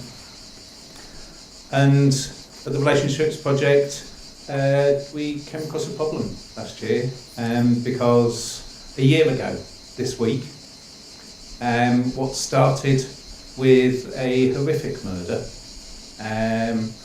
where a very ill human being took a sword and went into a nursery and a dance class and killed some of the children and terribly injured some of the parents there. And that spark of tragedy was taken by many who wished to fan the flames using rumour and judgment and lies to sow division and hatred on our streets. And those fanning of the flames on that dry tinder from that spark meant that in many of our towns we experienced a blaze of violence and outrage. And it wasn't just a metaphorical blaze. We had people who started in terms of public protest, then barricading hotels where we were trying to keep asylum seekers, those who seek asylum, that means safety, if we're not confused, and setting fires at the ground floor level. We had the same with families in some of our northern towns, where people who had been part of these neighbourhoods for generations, because of the colour of their skin, their doors were barricaded and there were fires set at the bottom of their houses whilst their children were sleeping upstairs. And it's tempting, isn't it, to see those that took part in the violence and those that sympathised with the violence, to see those engaging in racist and anti-Muslim violence as being not like us, as being maybe a bit evil, as needing to be rooted out, as being needed to taught to think better. But I'm here today to suggest that they are the canaries in the coal mine, that they are the manifestation of a malaise that is affecting us all, and that unless we start thinking differently, then we are bound to get sicker. And although we connect and transact more than ever before, I think a lot of our connections at the moment, we've talked about this throughout the course of today, I think those connections are weak, and I think they're more about the exchange of things than they are about the exchange of understandings. And I think that's especially true when we talk about relationships across difference, when we think about those that we would describe as not like us.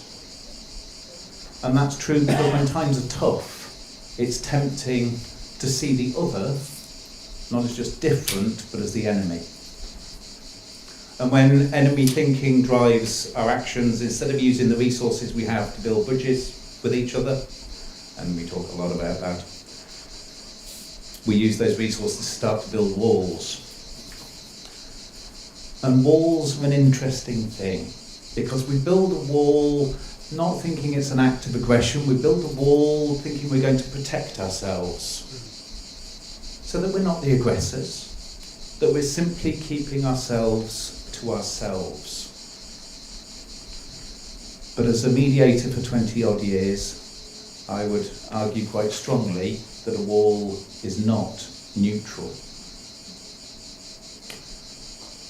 So I ask us to ponder how we start to re-stitch together the social fabric. I ask us to remember how important it is that we create the pieces and the piece of pieces.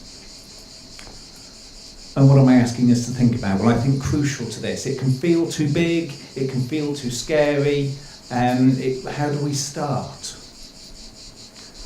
But I think the solutions we've already heard about, and I think they exist in this room. I think it begins with belonging. That if we understand that sense of belonging, being a part of something, having a strong relationship with people, is a deep thirst for human beings. And we have a choice about where our young people drink. We can let them drink the dirty water of those that wish to divide us, knowing that they are so thirsty that they will drink it anyway. Or we can think, how do we do this differently and give ourselves and our young people a drink that is pure, that is healthy and enables change. We've talked about relations as if they're muscles today, like those muscles, and how weak they are. And I think unless we start teaching it intentionally, then we're in trouble for our future generations. And part of teaching about relationships is teaching about the inevitability of when they break down and when they go wrong. So let's intentionally think about repair. I don't think we can build unless we've got solid foundations. And we know enough about what solid foundations look like in relational work. So let's start shifting some bricks and putting the resources where they're needed. Alexander talked this morning about his dad and how he helped people in chronic pain, even though he was also in chronic pain. And we might be hurting in our services right now, but maybe that's a source of strength and a source of empathy more than it is a weakness. And every day, his dad would stretch those relational muscles. And I wonder if we could do the same. And then finally, Heba talked this morning about the need for a shared table. And I wonder if today might be the beginning of us starting to build a new table that is equally ours, where the first thing we do is sit down and acknowledge each other. And if we're doing all of that, maybe we start to get healthy. I have a thing on my phone that tells me how many steps I do a day. I think it doesn't count very well, but that's a different story. What would it be like if we had something on our phone that talked about our relational steps? How much today have we exercised? We don't have very long to think about and to discuss these issues in our groups. And I'm sorry for that, because I think this conversation could go on for a lot longer. But from the communities, we tell you that unless we piece the pieces together, this work will not work. So I ask you for just 10 minutes to turn to those around you and start to say, what am I going to do to stitch the pieces together? And when I walk out of this room, what's the one big point I'm going to take with me? We will have that conversation until 25 past, and then we will get together and listen to Joan from Instituto Relacional, because, yeah, if we need inspiring, that's where I'd look. Have a conversation, we'll be back in 10.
Yes, the machine.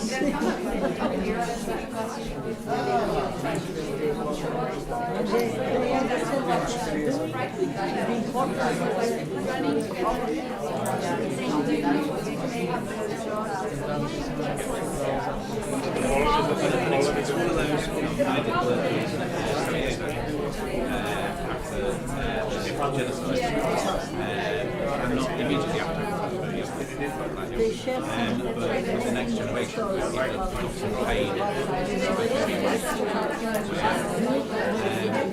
And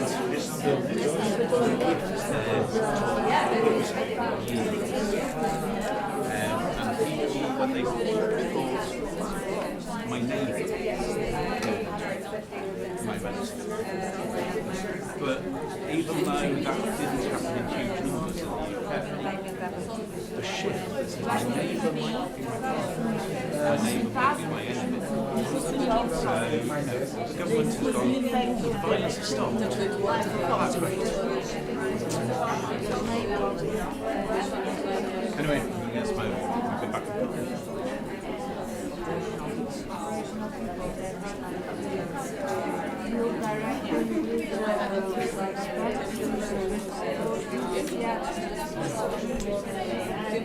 Cidadãos, também são exigentes de se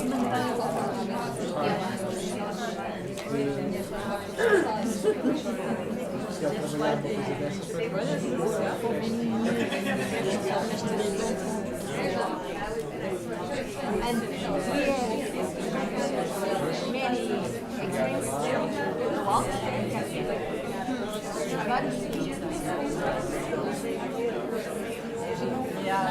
Public services can change.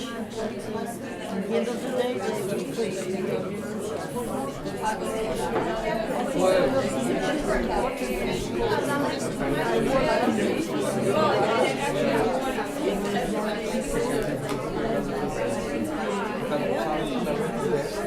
only measure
I need to resolve this before. Sorry.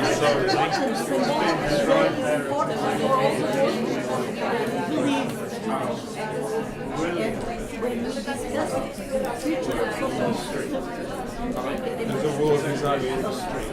Like the rest of the street. That was just going to say, it's like we are away from the street where they're living, where they're being, where they're learning new rules.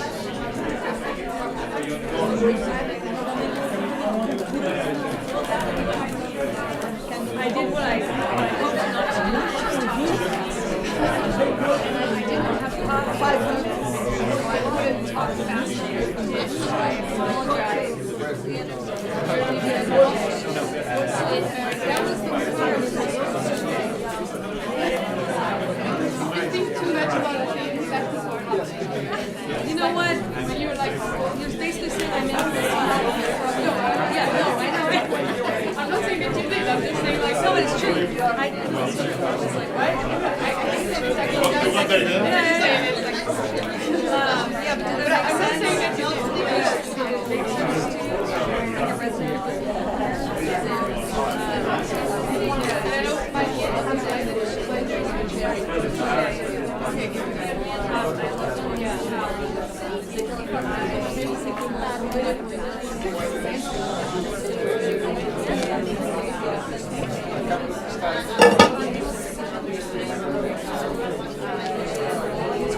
Okay.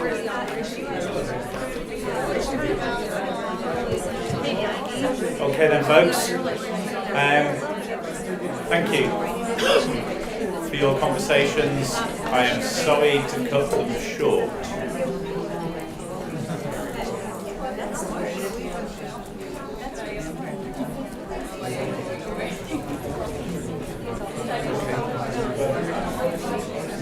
Okay,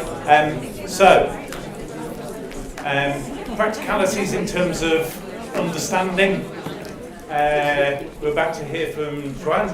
And just a reminder for people that we have live translation for those that would find it useful from Spanish into English. So if you click on one of those clever thingies, it will take you to the Zoom call. Please put your headphones in, otherwise, I don't know, something bad will probably happen. Joan Quintana is going to come and talk to us, and his presentation is entitled The Vision of the Instituto Relacional. Now, I've come across lots of visions in my time, and but it's very rarely that I come across someone that I would describe as visionary. This man is.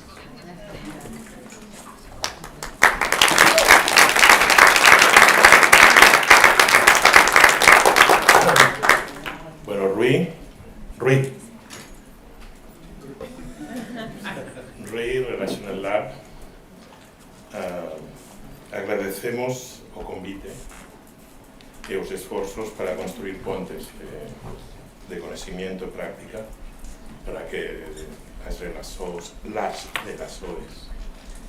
se tornen dos pilares centrais de una convivencia que nos permita evoluir en cuanto seres humanos. Thank you to hold the organization from different continents for your generosity in sharing knowledge to understand the key relationships. This attitude is essential today. Este es un espacio de encuentro en tiempos de desentendimiento, un espacio para ampliar a nossa compreensão do que nos torna humanos, encontro, relações e cooperação. Estamos gratos por estar aquí y contribuir para nuestra experiencia.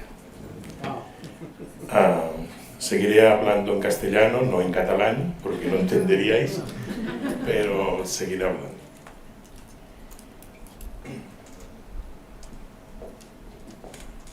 Bien, he preparado una intervención que me pidió Rui para que explicara un poco cómo trabajamos y desde dónde trabajamos. Bueno, nosotros somos una organización que llevamos ahora son 15 años de trabajo. Como habéis visto aquí, pues hay gente joven y gente no tan joven. Somos unas 11 o 12 personas, hay una incorporación reciente.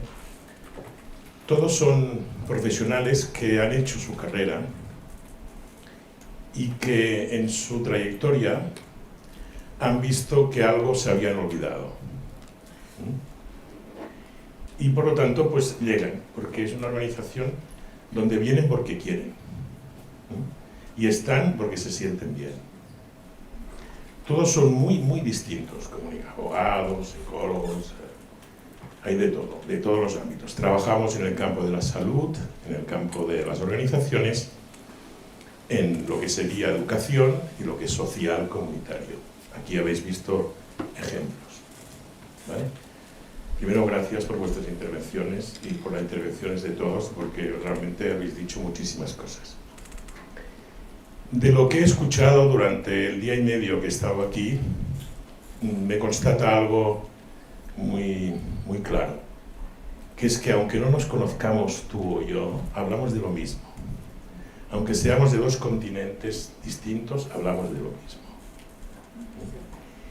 Y que nosotros venimos de la práctica. Nosotros no somos ni investigadores, no venimos de la academia. Trabajamos con académicos, pero no venimos de la academia. Por lo tanto, a todos los académicos que están aquí, les podemos dar todo el conocimiento que hemos hecho de la práctica. Vosotros llegáis a conclusiones que nosotros ya lo sabemos desde hace años, pero no la hemos medido, ¿eh? Y por lo tanto, también nos interesa que nos ayudéis a medir, o sea que puede haber un intercambio. Y sobre todo me sorprendió alguien que dijo que tenía 5 millones para gastarse, o sea que si quiere dar alguno para nosotros, pues será una maravilla. Bien, nosotros hemos trabajado un modelo que llamamos modelo de evolución relacional, que tiene 3 niveles de lectura y 3 criterios. Los académicos preguntaréis, bueno, ¿pero en qué se sustenta? Bueno, ya me avanzo un poco. Este modelo lo construí con Arnoldo Cisternas, un chileno que vive en Chile y que tiene el Instituto Relacional en Chile.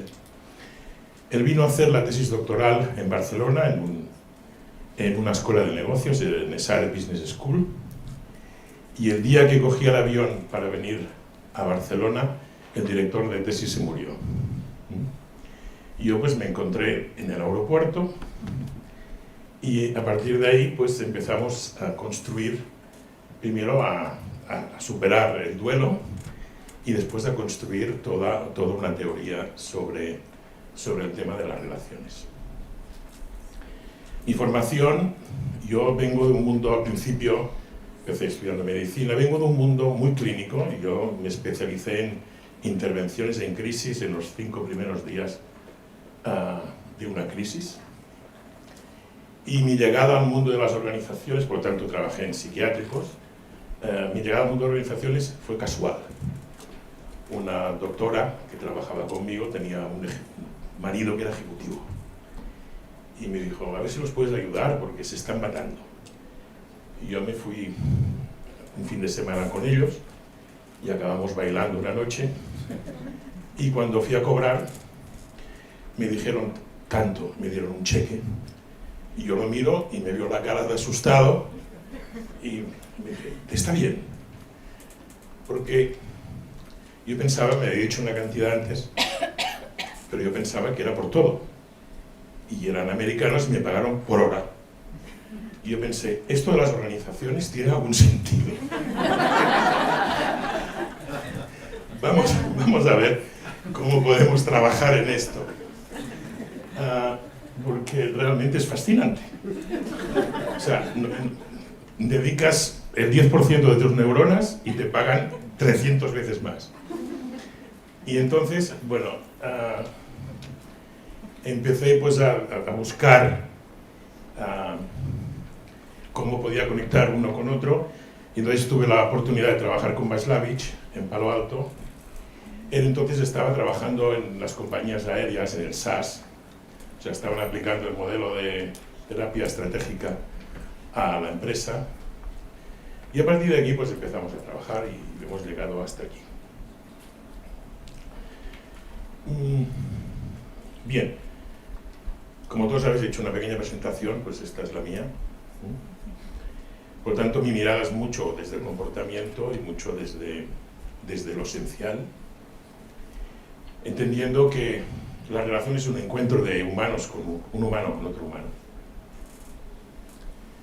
Y que desde la intersubjetividad absoluta.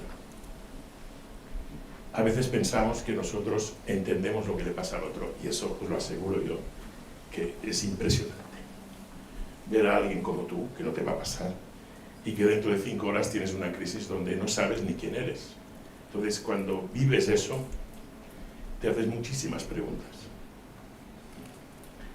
Entonces, el concepto de intersubjetividad en la relación, y el concepto también de que nosotros, los observadores, que intervenimos, al observar, modificamos lo observado.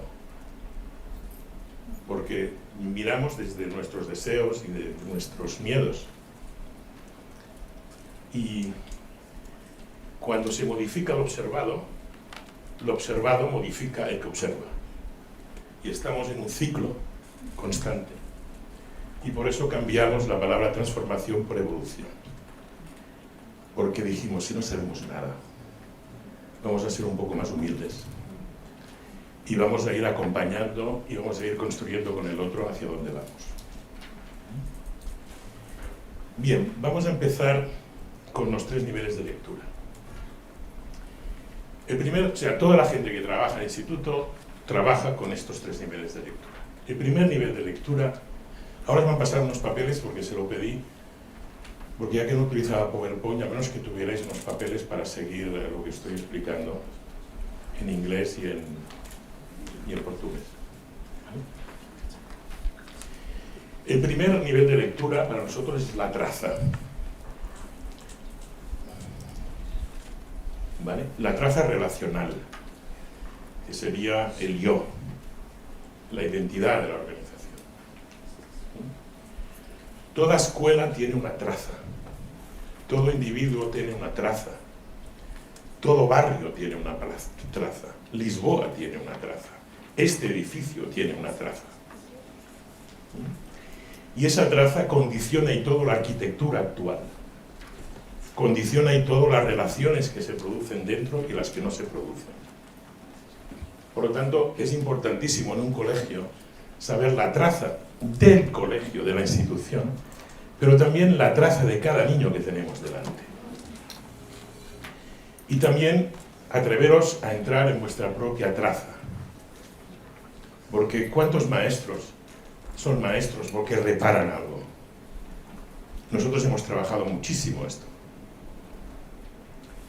¿Cuántos médicos son médicos porque algo ha pasado en su traza? En la traza reparamos muchas cosas. En la traza reafirmamos muchas cosas. Pero también las organizaciones, también los barrios. Hay barrios que no pueden salir de su traza, están atrapados. Antes hablaba Pau, y hay niños y niñas que están atrapados en su traza. Hay que conocerlo profundamente. Y en la traza, ¿qué miramos? Cuando vamos a una organización, a los de organización, lo primero que les pedimos es si tienen publicado la historia de la organización. Estudiamos mucho la historia de la organización, porque la historia de la organización nos da pistas sobre por qué pasa lo que pasa en ese momento y que nos han llamado para supuestamente solucionarlo, que nosotros no tenemos ni idea. Muchas veces la traza tiene las claves de la explicación de lo que pasa. De la misma manera que un niño tiene las claves, o un paciente en un hospital, muchas enfermedades son el resultado de su propia traza de relación salud-enfermedad. Esto es así. Bien, ¿qué medimos allí? ¿Qué buscamos? Buscamos los momentos vitales más significativos, los referentes y fundamentalmente también los valores guía que tienen. Aquí hemos hecho un trabajo de valores guía. Por lo tanto, cuando se estudie dentro de 20 años esta organización que hoy se ha creado, hoy es un acto fundacional que para entenderla, su éxito o su fracaso, este es un momento vital significativo. y hay que analizarlo profundamente. ¿Quién estaba, quién no estaba, quién hablaba, quién no hablaba, quién entendió, quién no entendió, y quién cuando cogió el avión sigue con el compromiso o lo rompe en ese momento. Entonces, esta idea es una idea fundamental. ¿Por qué? Porque buscamos algo muy importante, que son las repeticiones. Muchas cosas que vemos en un momento dado es una repetición de algo que ha pasado en otro momento, en otro espacio-tiempo. La gente que trabaja en empresa familiar lo entenderá perfectamente. Tú a veces estás en una reunión del Consejo de Hermanos, va muy bien y de golpe la reunión se te explota. Y dices, pero si no hemos dicho nada nuevo, ¿qué ha pasado aquí? ¿Sabéis lo que pasaba? Pasó una tarde de verano, hace 25 años, cuando el padre le dijo al hijo pequeño, nunca serás como Antonio. Y ahí estamos a punto de firmar el acta de socios y Antonio dice que no, que él quiere más. Yo he tenido muchos directivos en el diván con 55 y 60 años que me dicen, ahora me doy cuenta que he dedicado toda mi vida a comprobar, a constatar que mi padre no tenía razón. Pero no he dedicado mi vida a mí, he dedicado mi vida a mi padre. Entonces, creo que estas repeticiones, habrá muchos jóvenes que dicen, a mí no sé qué me pasa, pero yo desde hace tengo 10 parejas. Cada vez que estoy a punto de coger el compromiso, me voy. Y tú le dices, ¿tú crees que esto tiene algo que ver contigo o no? ¿O siempre tiene que ver con el otro o con la otra? Entonces, es interesante entender que las repeticiones también existen en las organizaciones. Cuando una escuela tiene un problema, mira cómo hace y mira cómo solucionó un problema parecido anteriormente. Porque ahí tienes una pista muy interesante. Václavich decía que cuando una solución se intenta y se aplica para solucionar un problema, si esa solución no funciona y se vuelve a repetir como solución, la solución se convierte en problema. Y esto es una ley súper interesante de tener en cuenta. Por lo tanto, si tenéis un problema con la pareja, no cojáis un perro, porque si no, acabaréis con otro gato, con una casa en el campo, y si tenéis dinero, con una casa en la playa. Y os encontraréis con la otra o el otro y diréis, ¿y tú quién eres? Entonces, es interesante que entendáis que los seres humanos somos seres de repetición, pero de una forma increíble. Entonces, pero no es tan complicado, ¿eh? Tú le dices a alguien, te explica, y dices, ¿y esto no te ha pasado nunca más? Entonces termina, bueno, sí. Ahora que lo dices, pues, y antes, y antes, y antes, y puedes hacer una línea de repetición. Y cuando, esto te lo digo hasta con empresas, ¿eh? Entonces se separa y ve la línea y dice, uff, ahora me doy cuenta de que he confundido el síntoma con el problema. Esto no es el problema. El problema es la repetición, ¿vale? Por tanto, primera cuestión, para no expandirme.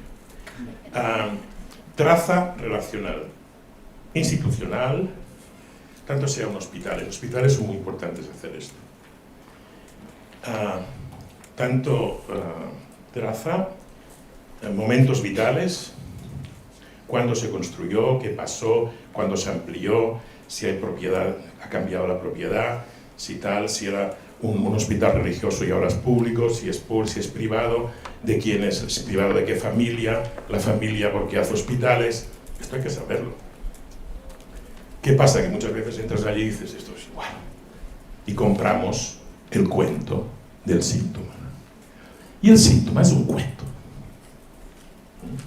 Que puede hacer sufrir o no, pero ese cuento te lo explican cada día distinto. Y si vas a preguntar a otro, te lo cuenta totalmente distinto. Por lo tanto, hay que analizar muy bien momentos vitales, referentes. De los referentes ya hablaré después. Los valores y las repeticiones.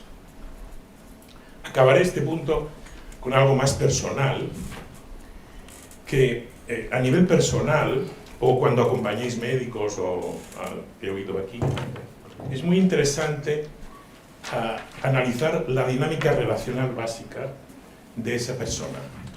O sea, si está en una lucha entre aceptación o rechazo, si está entre libertad y seguridad, ¿sabes? ¿Y por qué coges ese trabajo? No, porque para mí está en seguridad. Al mismo tiempo, en otro momento, pues la libertad le cuesta, pero siempre ha estado en esa lucha entre libertad y seguridad, entre aceptación y rechazo, entre masculinidad y feminidad, que ahora nos lo encontramos muchísimo. Entonces, bueno, este sería el primer punto. Es muy extenso, pero tenemos fórmulas, tenemos preguntas, hemos ido elaborando. Mira, donde estamos ahora nos hemos equivocado tantas veces y hemos hecho tantos errores que de alguna manera, pues, bueno, vas aprendiendo de esto. Primero teníamos un ego muy grande y ahora lo tenemos muy pequeño. Primero, pues éramos omnipotentes y ahora a veces nos pasamos de humildad. Pero la experiencia te va llevando a que el que tienes delante, tú no tienes ni idea de lo que le pasa. Por lo tanto, tranquilo, darle tiempo y ves comprendiendo qué está pasando allí con el otro. El segundo nivel de lectura son los otros. O sea, el primero era yo, institución, yo, identidad. El segundo, los otros. Para esto tuvimos un problema, que es cómo operativizamos esto sin convertirlo en una cosa ingenieril. Y aquí tuvo una aportación muy interesante el chileno, porque él había trabajado con Maturana y también con Echevarría, y aportó los actos de habla y lo que sería la trama lingüística. Y entonces decidimos que para analizar trabajaríamos 5 actos relacionales. 3, que es por donde circula la acción, que es pedir, ofrecer y acordar. Fijaros que un acuerdo de cualquiera circula por estos actos. Cada uno de los que estáis en la sala, por ejemplo, ya que estáis aquí, os voy a hacer una pregunta. Pero tenéis que contestar de verdad, ¿Cuántas personas de las que están aquí os cuesta pedir? Levantar la mano. Pedir. Vale. Pedir, ¿cómo se hace? Pedir, ¿no? Pedir. En las áreas sociales hay mucha gente que levanta la mano. Te vas a otras profesiones y no es así. Pedir cuesta a veces, porque pedir tiene que ver con el derecho a existir en el sistema. Nosotros a veces nos encontramos que hay enfermeras que no piden en el hospital porque tienen una relación de poder, pero en cambio cuando llegan a casa lo pueden hacer. En cambio en el trabajo nunca. ¿Cómo ofrecen y cómo acuerdan? Sobre los acuerdos es muy interesante, por una cosa que explicaré después. Es muy interesante en una escuela ver el cumplimiento o el no cumplimiento de un acuerdo, de un compromiso. Nosotros trabajamos compromiso. En un equipo de trabajo, el incumplimiento de un compromiso. ¿Qué se hace? Se calla y se va perdiendo confianza. Y entonces vosotros llegáis con la metodología, pero ahí lo que pasa es que los acuerdos no se cumplen. Mira, en el mundo latino, yo he estado en conferencias de 1000 directivos y le digo, cuando ya los has calentado un poquito, le digo, levantad la mano los que estáis en organizaciones donde si no cumplís los acuerdos no pasa nada. ¿Entiendes? Pero el 90% de la sala. Entonces, claro, les dices, ¿cómo queréis que funcione? Si los acuerdos que tomáis no regulan la acción futura, la gente dice, ¿para qué pedir bien, ofrecer bien? Esto, pues, se hace la pantomima, se aguanta todo lo que se puede, y los comités de dirección es como una obra teatral donde cada uno mira el tiempo que queda para irse. Entonces, este tema es un tema importante, que es trabajar en las consecuencias del manejo de los 3 actos. Es el petición, ofrecimiento y acuerdo, y después tenemos 2 actos que después daré, y aquí ha salido con muchos compañeros, la escucha y el reconocimiento.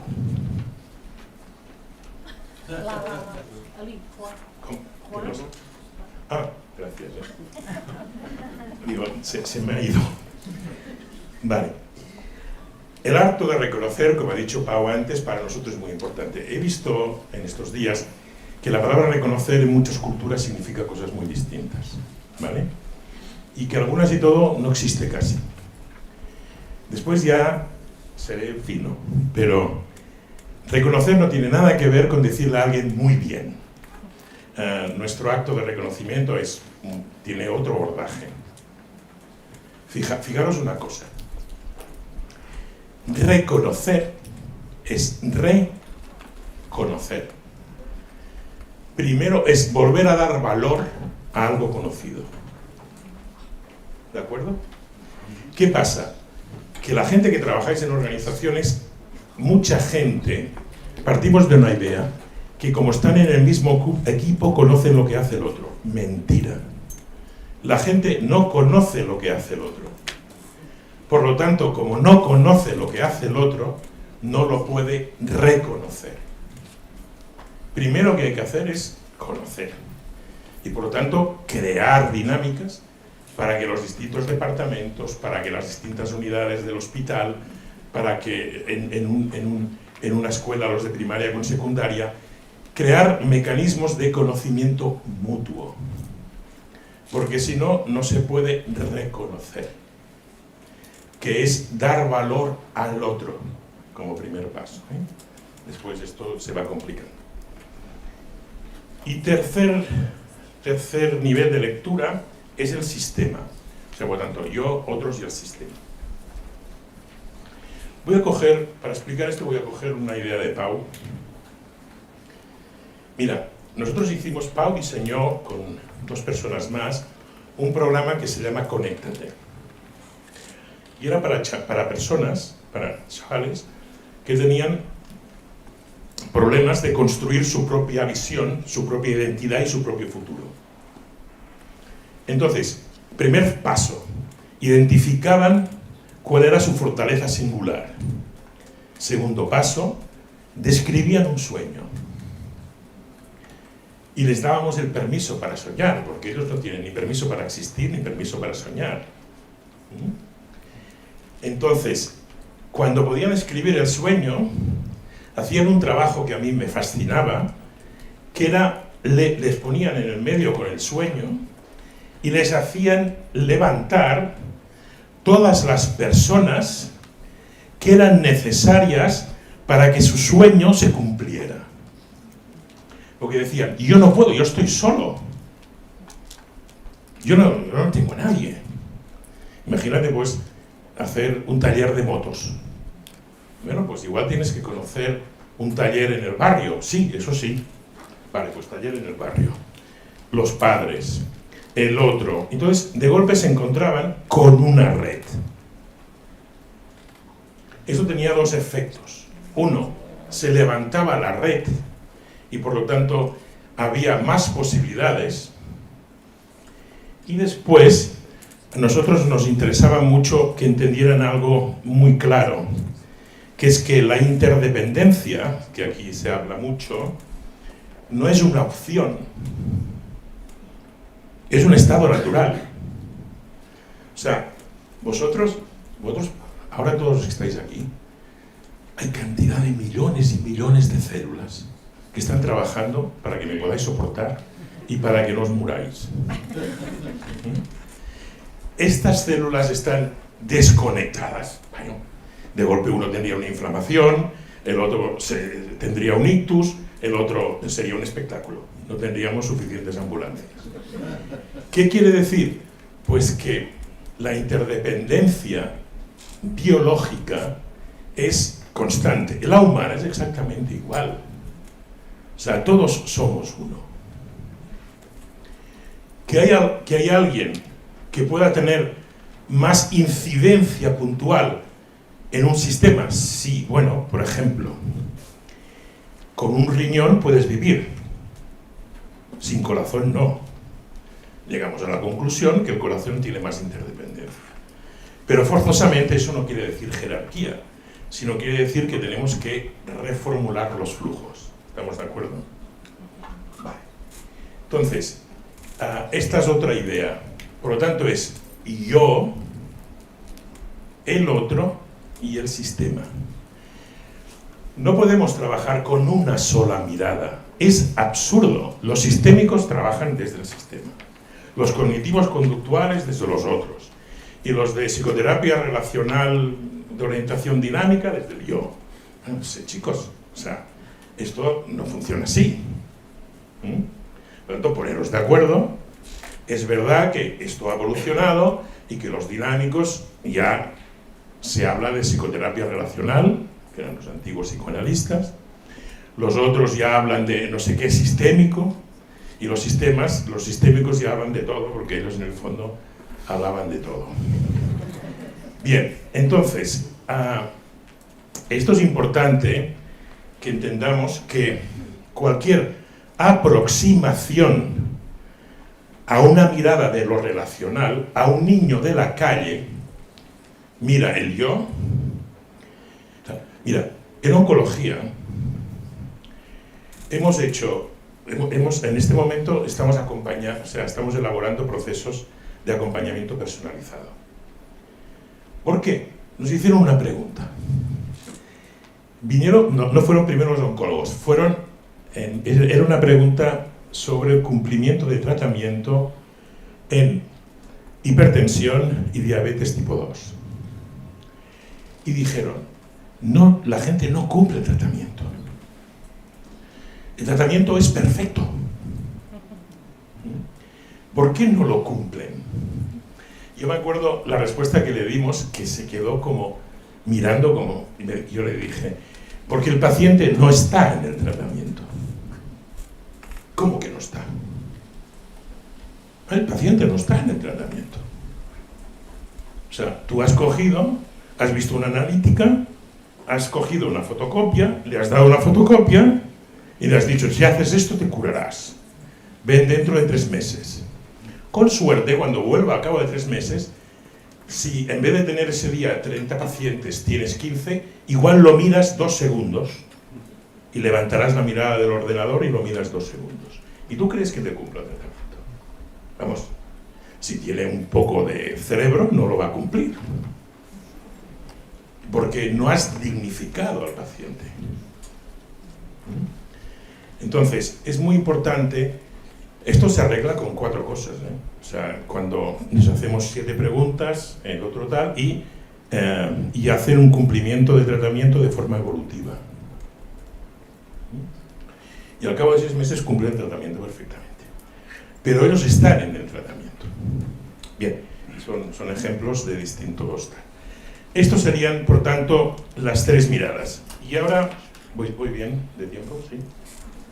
Y ahora vienen los 3 criterios de actuación, que os aviso que son un poco provocadores. Yo he leído cosas de ella, he leído cosas tuyas que lo que voy a decir ahora a ti te van a gustar, pero porque te dices cosas muy parecidas. Pero hay una cuestión que la gente de lo relacional le cuesta entender. Voy por la primera, ¿vale? Que son 3 criterios. El primer criterio es que la tarea y el compromiso tienen que regular las relaciones. no la relación es la tarea. Que eso de golpe cuando lo dices, ¿cómo? Pero no estamos en un mundo relacional donde el amor y... Sí, pero hay tarea. O sea, siempre que vas a trabajar a una organización, ¿tú crees que con la gente que va, la gente a trabajar se iría de vacaciones? Con muchos no. No sería ni a tomar una cerveza. Entonces, ¿qué los convoca? ¿La relación o la tarea? Cuando ellos entran cada mañana, ese paso que entra a una estructura relacional e emocional o un cumplimiento de tareas, ¿se entiende el tema? Entran a un cumplimiento de tarea. ¿Qué nos pasa a los mediterráneos? Que las relaciones regulan la tarea. Promocionamos si nos gusta. Contratamos si es de la familia tal. Invitamos a que vaya al congreso si se ha portado bien. Bueno, este sí es muy inteligente, pero a las 5 se va. Y aquí tenemos que estar hasta las 7, porque yo estoy hasta las 7. Y dices, ¿pero qué es esto? ¿Entiendes? O sea, lo primero que le tienes que hacer entender es que tenemos que revisar esto. Claro, en el mundo educativo o en el mundo social son los compromisos. Cuando se toman compromisos, los compromisos tienen que regular la relación. Una ruptura. Nosotros defendemos dar no tercera oportunidad, la séptima. Entre otras cosas lo que creemos en la traza. Pero aún así tiene que haber un sistema de autorregulación. Los que hemos trabajado en seguridad social, en servicios sociales, sabemos perfectamente que hay familias expertas en vivir de la seguridad, de servicios sociales. Esos son para grabarlos, porque tienen toda la estructura narrativa para sacar todo, saben tal, incumplen constantemente. O sea, hay expertos. Y allí hay que poner límites. Bien, por lo tanto, en cualquier entorno profesional, comunitario, familiar, debe existir un marco claro de propósito, compromisos y responsabilidades compartidas.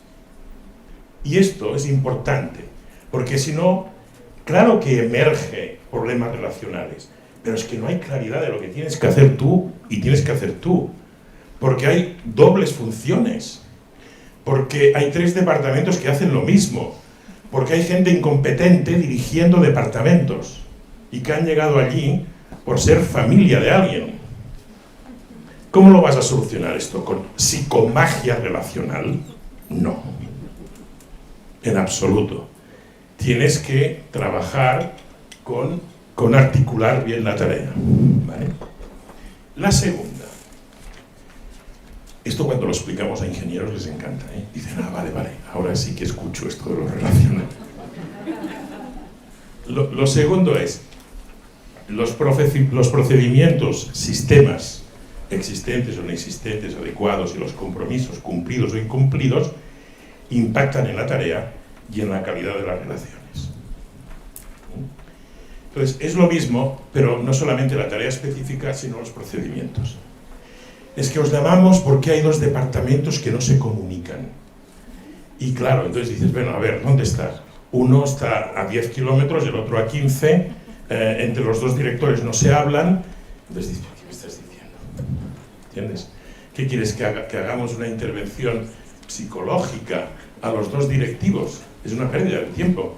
O sea, reestructura, haz procedimientos y que regulen la acción.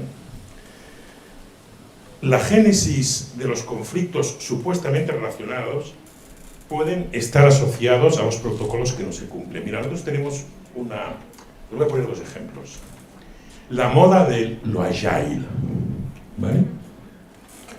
Bueno, las empresas haciendo programas agile y ahora que esta técnica y la otra. Pero no tocan el modelo relacional.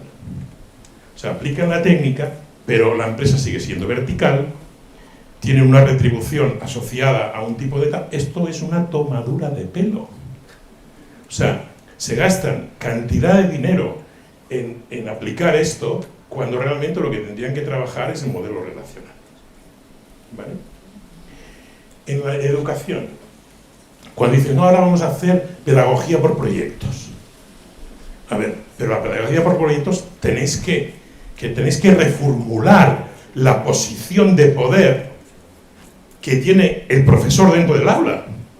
Porque si no, ¿qué significa aquello? ¿Sabes qué significa? Que al cabo de 2 años el proyecto ya es el agua y siempre es el mismo.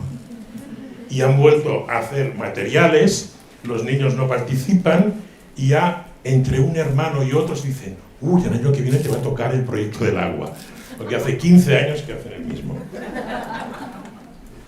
Entonces, y después, el tercer punto era, bien, entonces el Instituto Relacional ¿a qué se dedica? El Instituto Relacional se dedica a la calidad relacional, porque cree, y eso sí que hay métricas en muchos otros sitios, que la calidad relacional incide de forma directa en la eficiencia, en la corresponsabilidad del estado de salud de todos los profesionales vinculados a un acto médico, a un acto de recuperación, y etcétera, en la comunidad. No he hablado de comunidades, pero habíamos trabajado un tiempo con comunidades y la aplicación del modelo era súper interesante. Me acuerdo con un arquitecto, un urbanista, para construir una plaza en una ciudad. Estudiamos la traza del barrio, de la plaza. Porque ese arquitecto quería hacer una plaza para ser mirada, no para ser vivida. Entonces miramos la plaza, estudiamos la plaza, vimos cómo se correlacionaban todos los elementos, levantamos la red e hizo un diseño de plaza con modelo relacional. Muy interesante. Entonces, ¿cómo definimos la calidad relacional? La definimos con 3 cosas, que diré rápido. Es un sumatorio para nosotros de la eficiencia, de la seguridad y del reconocimiento. ¿Vale? La eficiencia. Voy con esto rápido. La eficiencia es localizar toda la red, tiene mucho que ver con lo explicado, y lo que saneamos, que aquí lo habéis dicho muy bien en otras intervenciones, todas las conversaciones críticas pendientes, de alguna manera, la eficiencia relacional es trabajar el que todas las relaciones que fluyen en el sistema estén lo máximo saludables posibles. O sea, que por lo tanto limpiamos el sistema. Porque lo primero que hacemos es mapear. Si vosotros cogéis vuestra familia y pintáis el tío, la tía, el suegro, la suegra, los hijos y tal, y miráis qué relación tenéis con cada uno, una relación será intensa. La otra, aunque sean primos hermanos, no los veis solamente una vez al año, y es una relación intermitente. La otra es una relación cortada, porque una vez hubo una herencia, y entonces yo tuve un piso más pequeño, y esto no puede ser, y está ahí pendiente. Entonces, mapear esto es fundamental para trabajar, porque esa familia no va a funcionar si no limpiamos cada uno de las, ¿se entiende, no? Cada una de las redes. Eso es eficiencia, para ir muy rápido. Segundo, es seguridad. Con esto me voy a parar un momento. Cuando los niños entran en una escuela, lo que hay que pedir es que entren en un espacio seguro. La escuela tiene que ser un espacio seguro, porque muchos de ellos su casa no lo es, ni no lo es el barrio. Yo cuando a veces con maestros preguntamos, ¿qué significa tener seguridad relacional en el aula? Es una pregunta muy interesante. ¿Qué pasa ahí?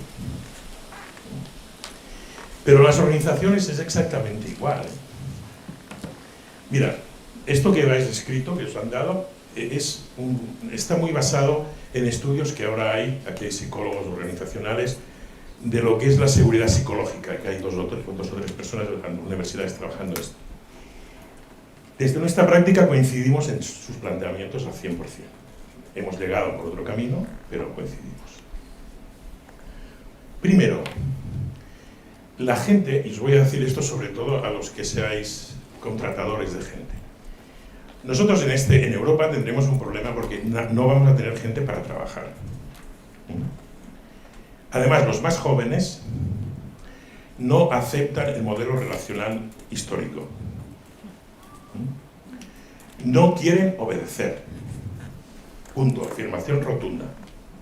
Quieren comprender. 2. No quieren participar directamente en la toma de decisiones o no quieren sentirse operarios. Quieren sentirse miembros de una comunidad de conocimiento. Por lo tanto, que cuando les piden consulta sea legítima, no falsa consulta. Y si sus opiniones no se incorporan a la toma de decisión final, se van. 3. Necesitan la discrepancia como un elemento vinculado a la innovación. O sea, quieren discrepar sin ponerse en peligro.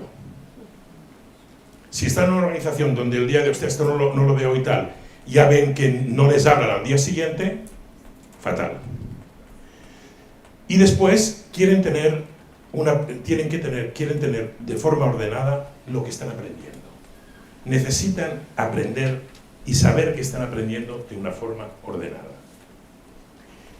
Si no es así, se van.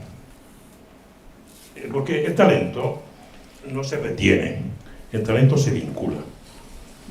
Y si no se sabe vincular, se va. Entonces, eso es importante también en la escuela, es importante en los hospitales. Desde el COVID, al menos aquí en España, aquí es Portugal, sí, hemos tenido un problema gravísimo. Los médicos se van, supongo que os pasa también un poco, ¿no? O sea, es un problema, no hay médicos. ¿Entiendes? Igual, ¿no? Claro, pues cuando analizas con ellos el porqué, tiene mucho que ver con todo esto que estamos hablando. Y también con lo último. Se sienten poco reconocidos, que sería la última. Hemos dicho eficiencia, seguridad y reconocimiento. Para nosotros el reconocimiento es fundamental. Voy a acabar porque os voy a invitar, ya que antes cada uno os invitado, os invito a una cosa también. La falta de reconocimiento genera invisibilidad. Esto también lo habéis dicho vosotros. ¿Vale?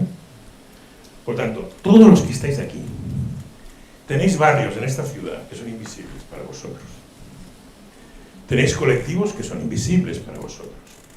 Los que estáis en la educación, y siempre preguntamos, decimos, ¿tenéis niños invisibles en el aula? Si no mentís, decís que sí. Hay enfermedades invisibles. Hay pacientes invisibles. O sea, no está tan claro esto. Solamente hacer el trabajo con un alto directivo, o con un directivo, o con un director médico, o con una directora médica, y dices, ¿qué invisibles has generado en el último trimestre? Y es un trabajo increíble. Porque cuando hace un trabajo de visibilidad, todo el sistema se vuelve a reorganizar. Por lo tanto, el reconocimiento, os voy a compartir un mantra. Acabamos con un mantra. ¿Vale? El mantra es, me miro. Y diréis, bueno, todo el mundo nos miramos. No. Yo estoy harto de trabajar con gente que tiene pánico a mirarse. Está todo el día trabajando. Y cuando tienen media hora se van a correr, porque quieren hacer el maratón. Y cuando han hecho el maratón, entonces se hacen aquello del tria no sé qué, ¿no? Y se dice, ¿pero dónde vas? ¿Por qué corres tanto? Y cuando ya llevan unas cuantas sesiones dice, ¿por qué no me quiero sentir? Entonces, no es tan claro el hecho de que la gente se mire. La otra cuestión es, me miro y me veo. Cuando os miráis, ¿qué veis? Le explicaba a las compañeras de educación que tuvimos una oportunidad de grabar las sesiones de evaluación trimestral en una escuela. en una cámara que al cabo de 2 minutos no se acordaron. Cuando se vieron al cabo de 3 meses, no se lo creían, porque ellas y ellos estaban analizando a los niños desde un lenguaje de persecución, siempre lo que faltaba, siempre lo que tal, y cuando uno estaba todo bien, sale uno y dice, bueno, pero no confiemos, porque el hermano mayor que vino aquí, después, y yo pensé, bueno, esto es magnífico. ¿Entiendes? Me refiero a que cuando un médico en atención primaria o en no atención primaria mira, cuando mira, ¿qué ve? Eso es muy interesante. ¿Qué ve? Las hiperespecialización. A mí esto me hace una gracia tremenda. Dice, no, usted de riñón no tiene nada. Va al otro, usted de pulmón no tiene nada. Y el paciente dice, ¿usted cómo se encuentra? Fatal. ¿Entiendes? Y entonces le dicen, va a tener que ir al departamento de enfermedades sistémicas. Como si las otras no lo fueran. ¿Sabes? O sea, hemos llegado a lo absurdo. Entonces, mirar, por tanto, invitaros a miraros, cuando os miráis, veros, identificar vuestra singularidad, vuestra fortaleza singular. Sois únicos, sois únicas. Tenéis que buscar la complementariedad, pero nada más, o sea, no es un tema de buenas o malas personas, hay gente bien ubicada, mal ubicada, y gente bien dignificada o gente mal dignificada. Por lo tanto, me miro, me veo, identifico mi singularidad, me lo digo, y me legitimo como soy. Punto. Cuando ponemos esto a los otros es, lo miro, nosotros miramos, los mediterráneos cada día se mueren en el Mediterráneo unas 40 personas. Imaginaros que al levantarnos para tomar café, haciendo en inmigración en el mar, imagina que tomaras el café y cada día salieran unos 40 nombres, soportable.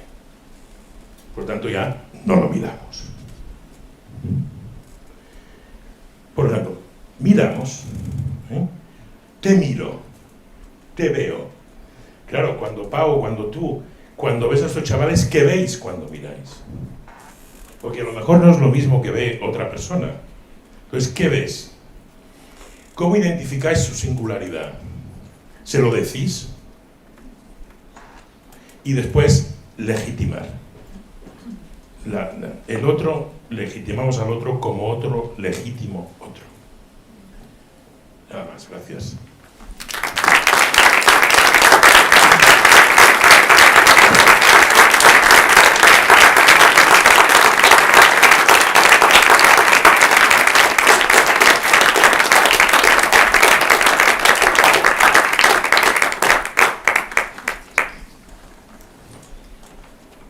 Wow, thank you. And here we are towards the end. A day, hopefully, of weaving our threads and stitching our pieces together. And how do we finish those? How do we find the words to commemorate the journey that we've been on? Well, I think we give the floor to the person that brought the pieces together. Rui, over to you.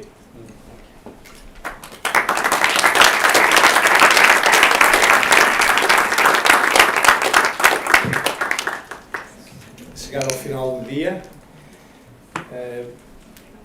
creio que continuamos com tradução. Queria começar por aí, por agradecer às nossas tradutoras, que durante todo o dia tentaram a missão impossível de traduzir em 3 línguas, simultaneamente, e por isso começar por aplaudir as nossas tradutoras e agradecer muito.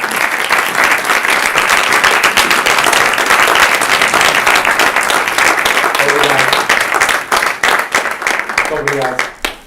Creio que este é um dos grandes desafios relacionais, sermos capazes de traduzir e interpretar, criando essas pontes. Quero também agradecer a presença de todos e de todas nesta nossa sessão Quero saudar de uma forma especial o Presidente do IPAV, que chegou há pouco, o Inês da Silva, e também a Mónica Rocha e Melo. Enfim, o IPAV tem uma relação muito forte com este momento, porque foi ainda no IPAV que se começou o trabalho com a dinâmica relacional a partir do Ubuntu, das academias Ubuntu, que aliás dizem muito a muitos do que aqui estamos, e por isso uma sessão muito especial e um aplauso ao IPAV, o nosso avô.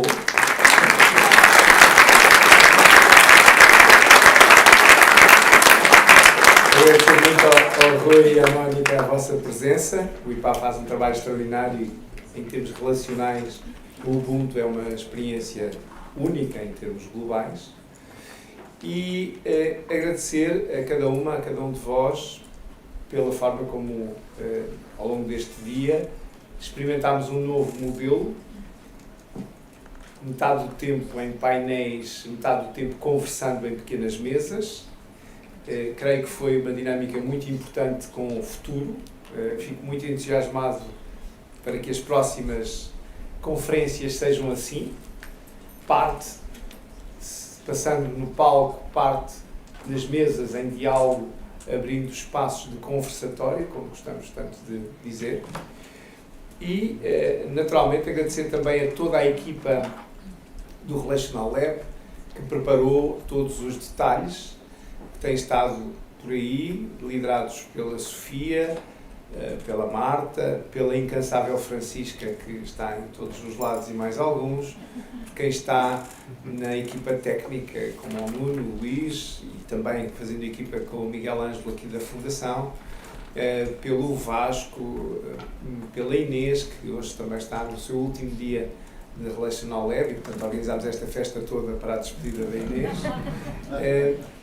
Agradecer a toda a equipa o esforço feito e creio que também um justo aplauso para o trabalho da equipa.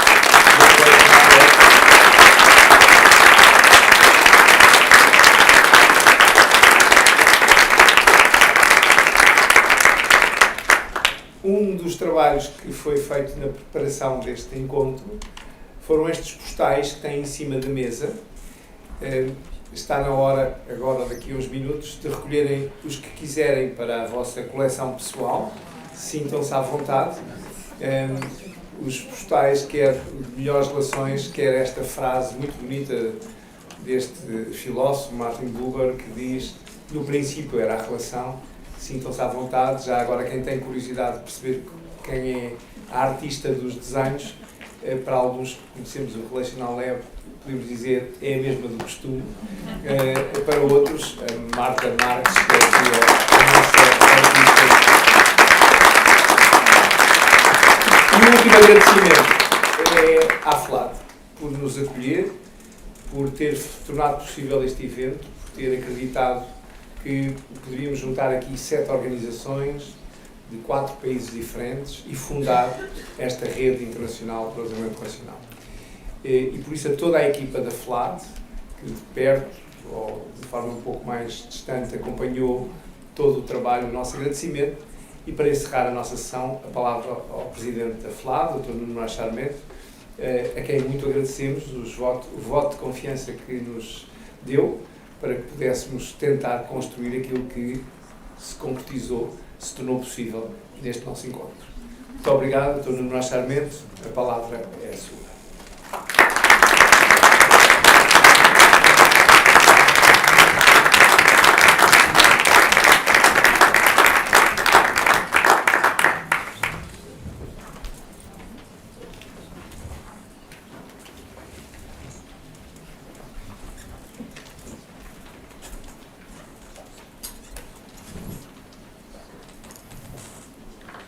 Boa tarde a todos. Não vou fazer saudações institucionais, porque serão incompletas.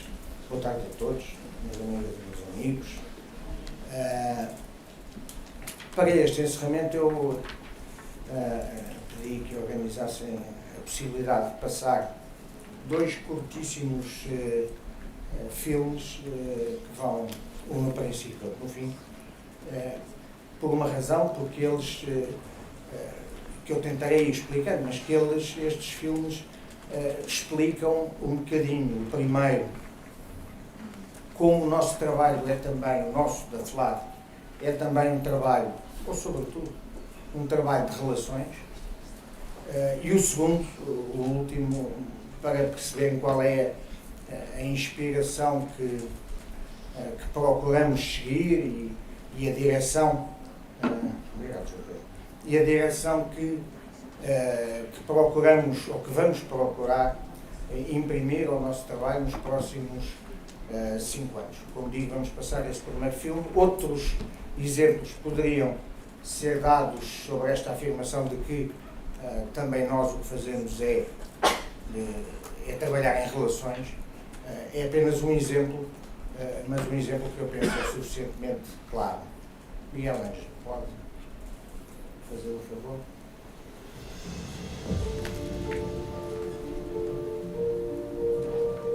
No azul profundo do Atlântico, entre 2 continentes, entre tempos, línguas e sotaques, existem redes que de forma invisível, mas indestrutível, nos unem.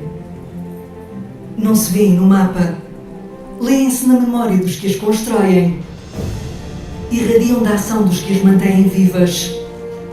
São feitas de histórias, de encontros, de vontade, de raízes fundas e ramos que se multiplicam para o futuro. São redes humanas, vivas, pulsantes, que aproximam cidades, comunidades, gerações.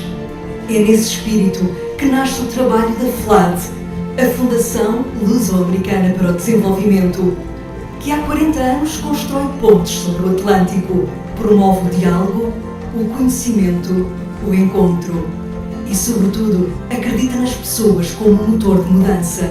Com essa visão, associamos-nos ao Governo dos Açores para realizar aqui, nos Açores, precisamente a meio caminho entre Portugal continental e os Estados Unidos da América, um encontro decisivo para pensar e transformar as cidades. Um momento de visão partilhada e orientação estratégica. Um espaço para reunir decisores, especialistas, criadores e cidadãos em torno de um objetivo comum: redesenhar os espaços urbanos para os desafios do século XXI. Porque uma ligação não é apenas um gesto simbólico, é um compromisso. É acreditar que podemos fazer mais e melhor juntos. As Sister Cities são isso mesmo. Laços que unem o que está longe e que tornam próximo o distante. Cidades com histórias diferentes, mas com a mesma vontade de partilhar saberes, desafios e soluções. De Tolar a Angra do Heroísmo, de Fall River a Ponta Delgada, da Ribeira Grande a East Providence, de Cambridge a Coimbra. Estes laços não vivem no papel, vivem nas pessoas e nos projetos, nos alunos que partilham experiências, nos artistas que se descobrem na diferença, nos autarcas que acreditam na cooperação, nos cidadãos que fazem destas pontes uma via de 2 sentidos. Cada gesto conta, cada encontro semeia algo, e é dessa rede feita por todos que nascem os projetos que transformam o presente. O futuro não se constrói sozinho. É nas mãos de quem age, de quem participa, de quem se compromete, que ele toma forma. Estas ligações pedem continuidade, pedem presença, pedem empenho e paixão, porque pertencer não é apenas recordar quem somos. É escolher todos os dias fazer parte de algo maior. É estar presente, é deixar marca, é dar o próximo passo. São redes que unem, que começam aqui e que começam em nós, com todos nós.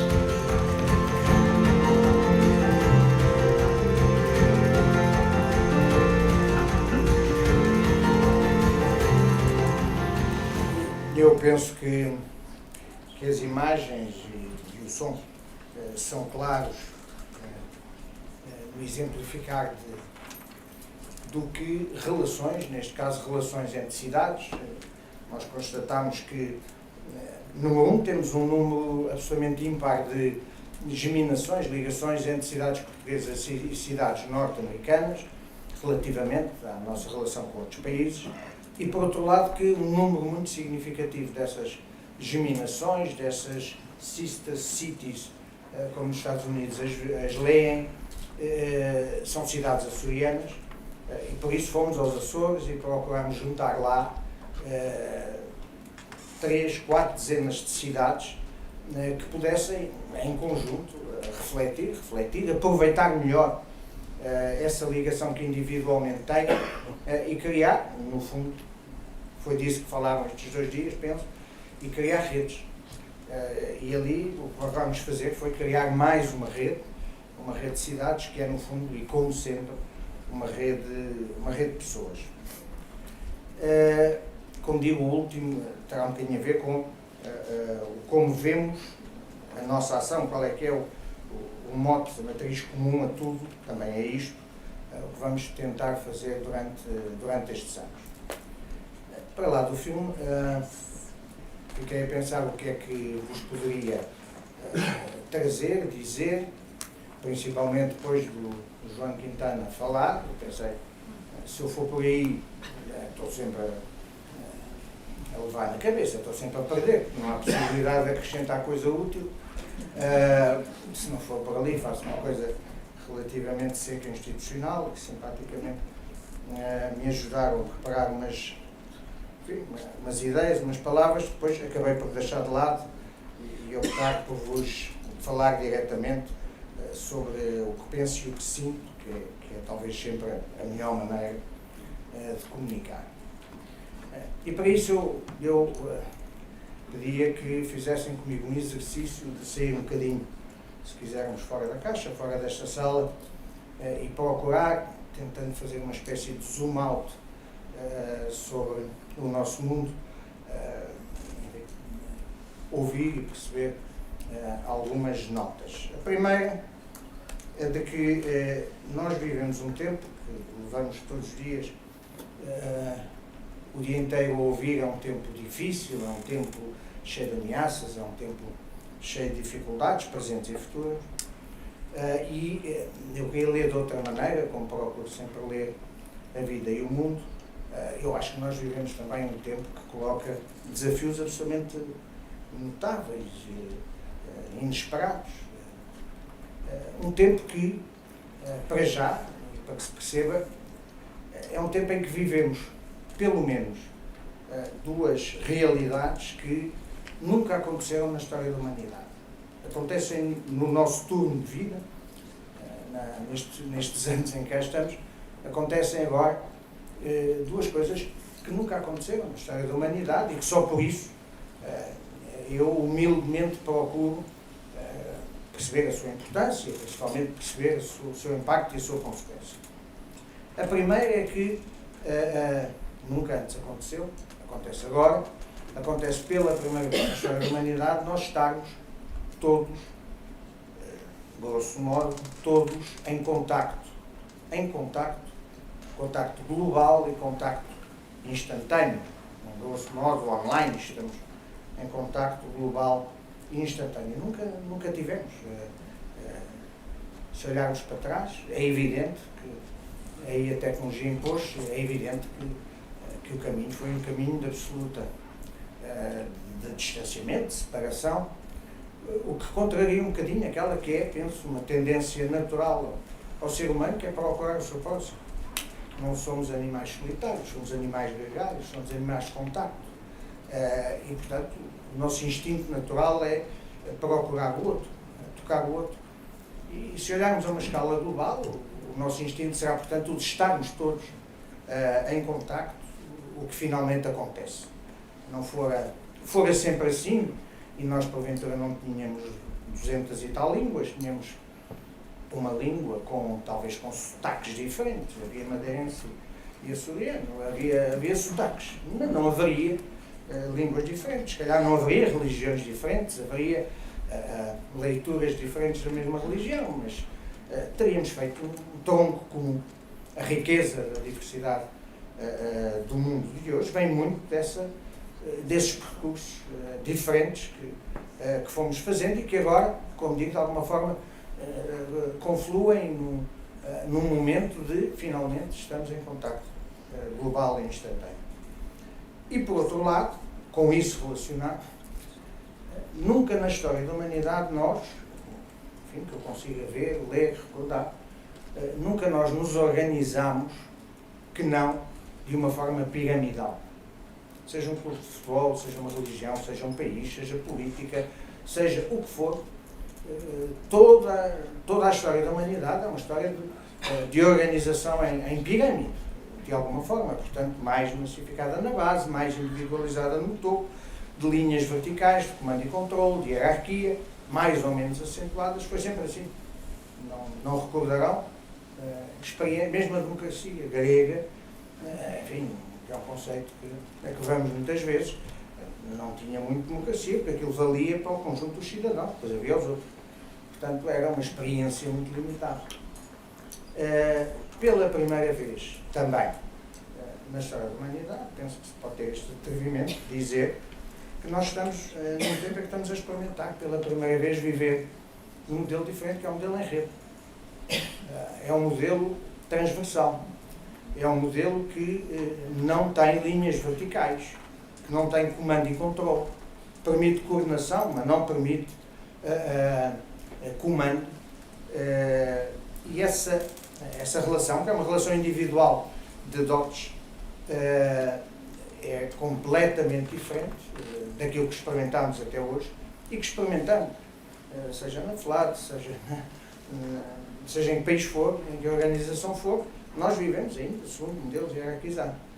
Mas vivemos num tempo em que já acontece esta relação em rede, que porventura, para as gerações mais velhas, é o que eu constato, é muito uma forma de comunicação.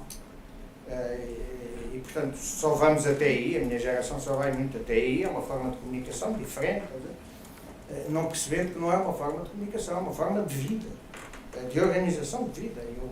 Eu quando olho ao meu filho, vejo, quando olho aos meus filhos, vejo que eles vivem esta realidade em rede, com absoluta naturalidade, e não apenas como uma forma de comunicação, mas como uma forma de encontro, como uma forma de construção em comum de projetos, como uma forma de tomada de decisão individual, e portanto, é quase uma forma de vida diferente e não uma forma de comunicação.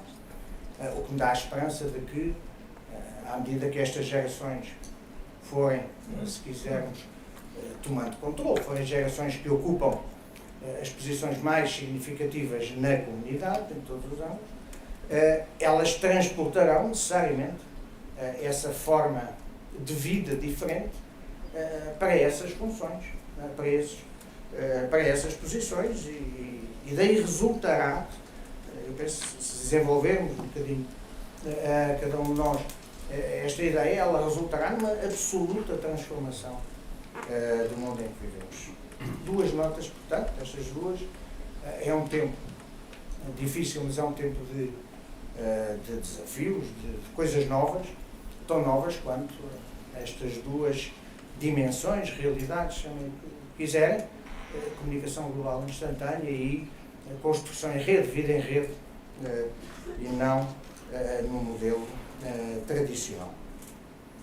Poderia daqui tentar declinar consequências que já vivemos, e são muitas, se olharmos com atenção, que já são consequências destes novos paradigmas, ou tentar antecipar o que é que isso vai ter de impacto. Eu faço muito esse exercício em relação à organização política e aos modelos políticos, e acho que felizmente vamos para um tempo radicalmente diferente.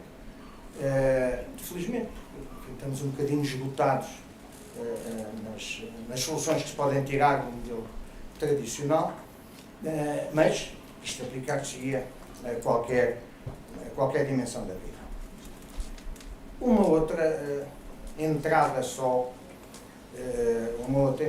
que tem um bocadinho a ver agora com, se quisermos, o plano individual, partindo de um ponto que parece não ter nada a ver com isto, que é o de que o ser humano é um animal.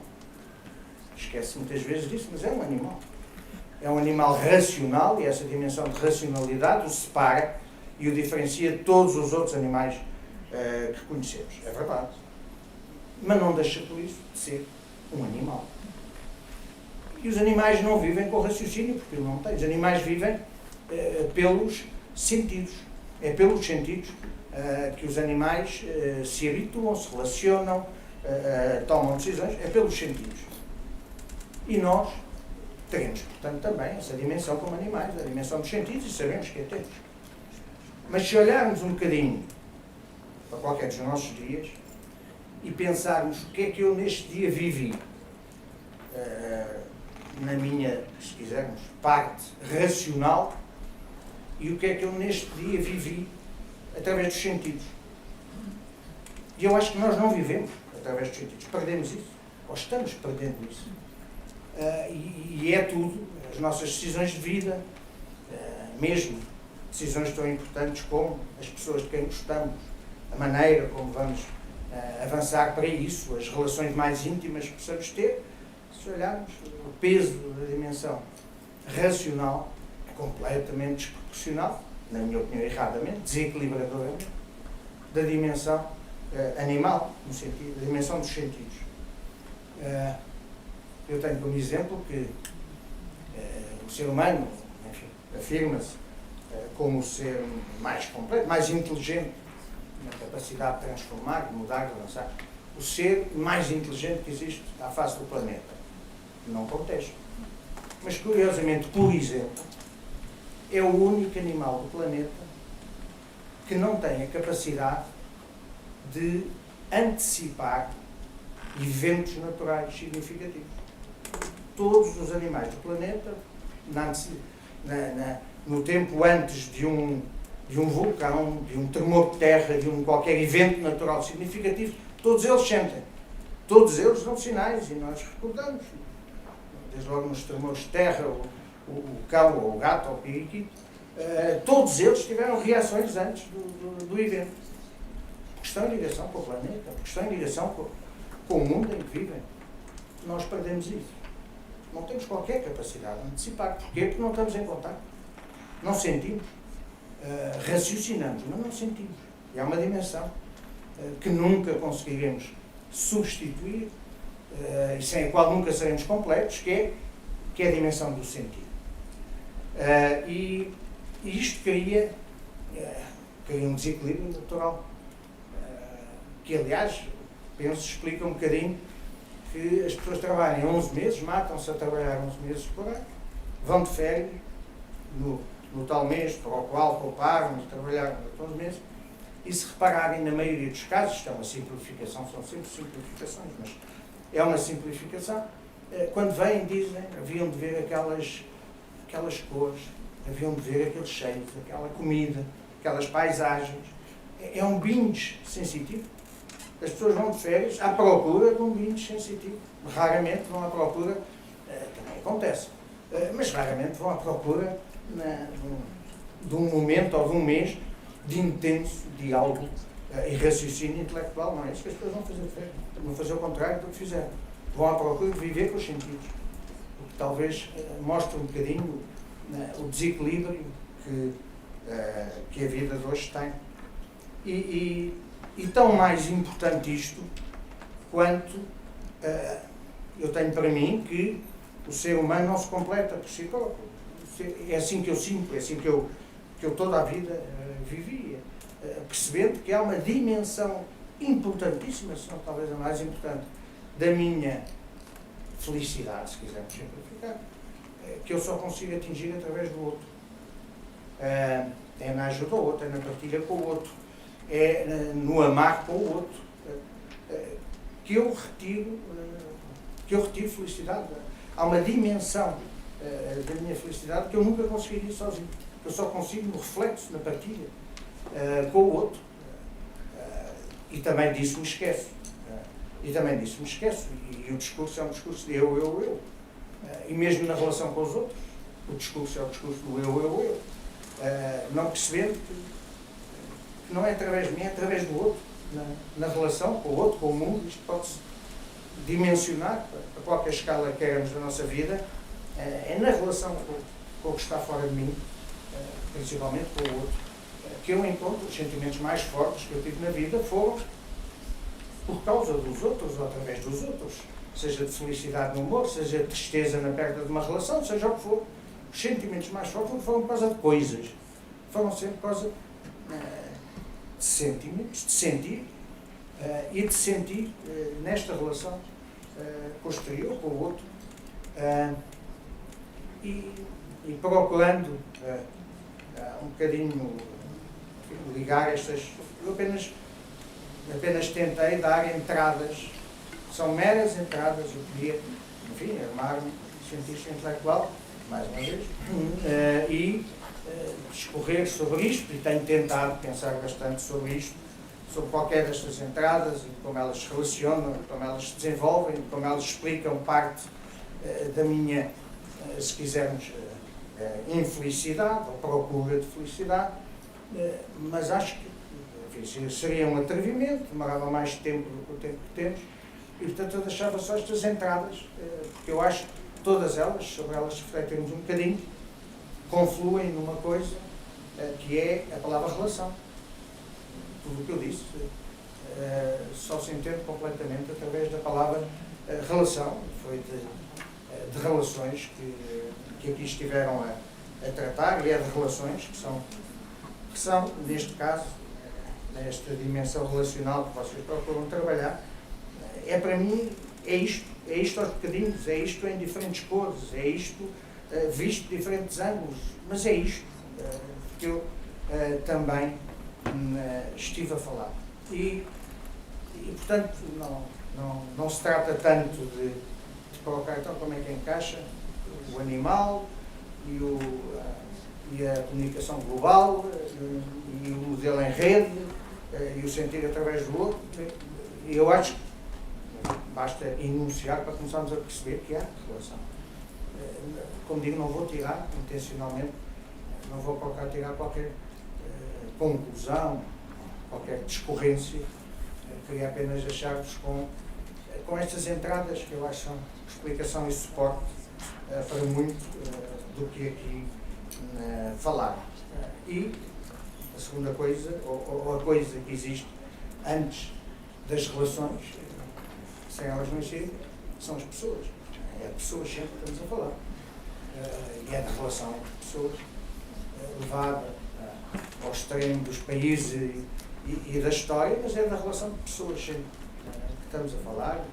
E tenho para mim, tenho procurado viver segundo, em menos mais, em menos menos, mas segundo esta ideia de que é na relação, é no outro que eu posso encontrar pistas, caminho, felicidade, razão de avanço, é sempre na relação. E por isso, apetecia muito continuar e dizer-vos o que é que têm sido algumas das conclusões que tenho encontrado, ou que tenho procurado das situações que eu posso explicar através do que vos disse aqui, mas isso ficaria para a segunda conferência, como seja, para a segunda reunião dos relacionais. Quando fizemos a segunda reunião, eu atrevo a completar isto. Agora deixava-vos apenas com estas pistas que são sobretudo razão, para mim, são razão de esperança. São razão de esperança. O termos agora esta possibilidade de comunicação global instantânea, o termos a possibilidade de sermos iguais e de sermos reconhecidos na nossa individualidade, o que o modelo em rede permite e o que o modelo piramidal nunca permitiu, completamente. Portanto, as possibilidades que se abrem e, por outro lado, o quanto, se eu balancear um pouco mais o meu intelecto com o meu animal sensitivo, se eu relacionar um pouco mais no dia a dia, na relação comigo mesmo, que está desequilibrada, e na relação com o outro, não há redes, não há pirâmides, não há coisa nenhuma. Se eu não tiver, em primeiro lugar, uma relação comigo mesmo equilibrada, uma relação exterior equilibrada, e essa é, em primeiro lugar, a relação com o planeta, com o mundo que nos rodeia. Ontem ao jantar vamos a falar um bocadinho disso, quando nós temos desencontrado em cada um de nós hoje em dia a nossa relação, desde logo com o planeta, com a natureza, com tudo isso, o quanto estamos perdidos disso, mas, repito, a nossa relação, quanto a nossa relação com o que está para fora de nós, pode ajudar-nos a desbloquear muitos dos problemas que o excesso de eu encontramos. Como digo, são apontamentos, e não quero fazer o que disse, não é fazer, quero avançar e discorrer sobre isso, quero apenas deixar-vos um modesto contributo, que é mais um desafio, uma procura de acrescentar ao trabalho que aqui fizeram. O trabalho que aqui fizeram, como digo, para terminar, é notável, é um bocadinho o resultado disto tudo, é procurar o outro, é uma forma de procurar o outro, de comunicar, de construir em conjunto, de criar rede, e aquilo que espero aconteça é que esta relação de pessoas e entidades que trabalham em relações,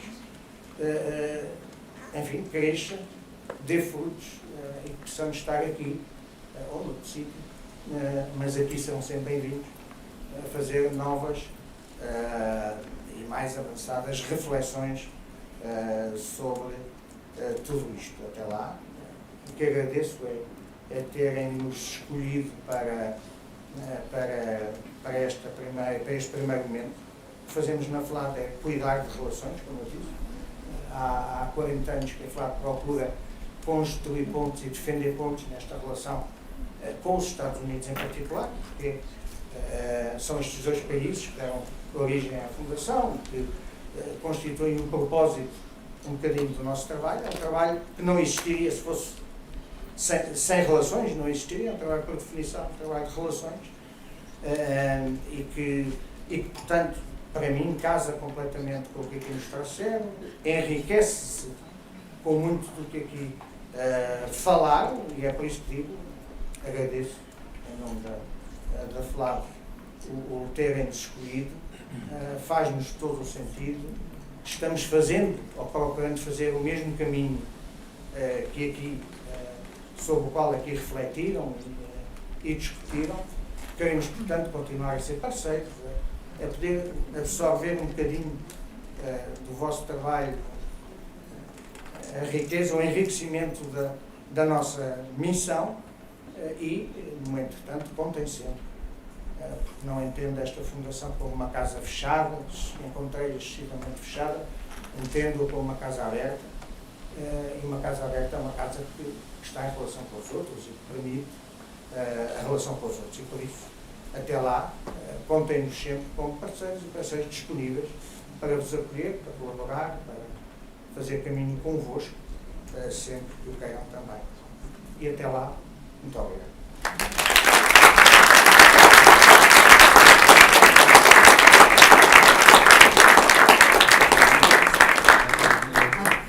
Vamos então ver o vídeo que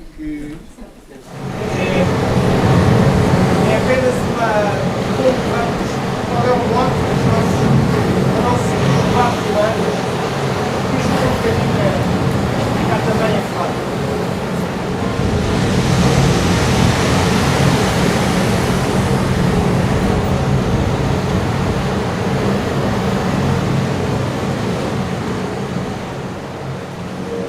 Portugal tem uma vocação escrita nas ondas do Atlântico.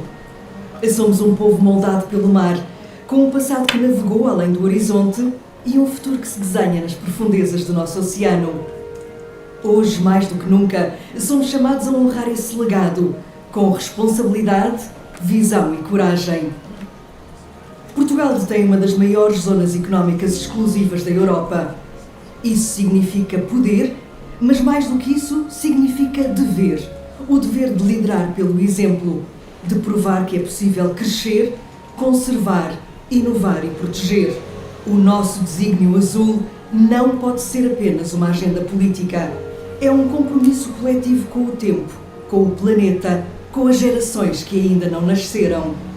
Para Portugal, o mar tem de ser mais do que uma geografia. É identidade, é património, é futuro. E é precisamente por isso que este é o tempo de afirmarmos, com clareza e determinação, o nosso desígnio nacional. Mergulhar, viver, Respirar com o oceano não é ter o mar nas nossas agendas, é levar as nossas agendas para o mar. Este respirar o oceano não será feito apenas com tecnologia ou legislação. Terá de ser feito em primeiro lugar e sempre com as pessoas, com todas as pessoas, com dedicado estudo científico, vivência constante, troca de experiências entre todas as gerações, todas as áreas de estudo. Ninguém está fora deste círculo de responsabilidade. Este compromisso tem de ser vivido em rede. Nenhuma estratégia, por mais ambiciosa que seja, pode-se ingrar sem um esforço verdadeiramente transversal. Um compromisso real que una instituições públicas, setor privado, da escola básica à universidade, investidores, cientistas. Inovar em todas as áreas da nossa vida coletiva, defesa, energia, comunicações, saúde, desporto e cultura. Cada ramo da sociedade tem um papel concreto na construção deste novo paradigma oceânico. Temos de viver o mar, ouvir e respirar com ele.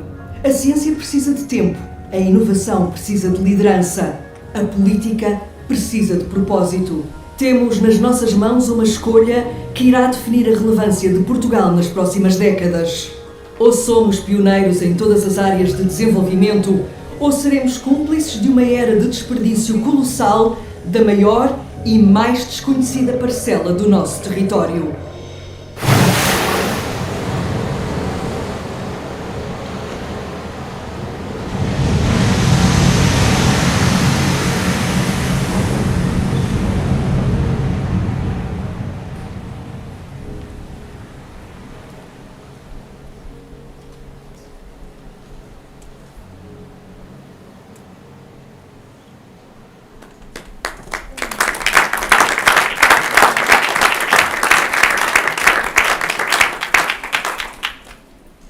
Vou pedir que o representante de cada instituição, I will ask the representative of each institution come with the Lisbon Declaration for a photo with the President of FLAD. João, podem vir, Jody, Iva, Matt.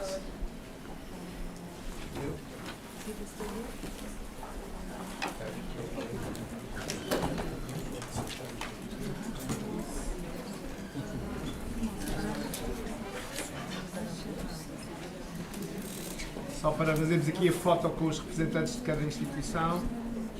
João.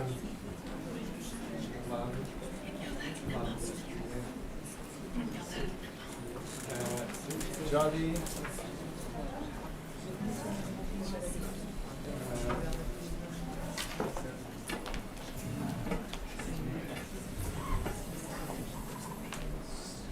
Falta-nos a Jody. E... John? And Eva?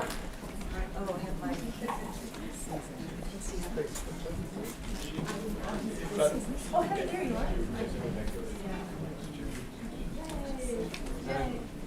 John.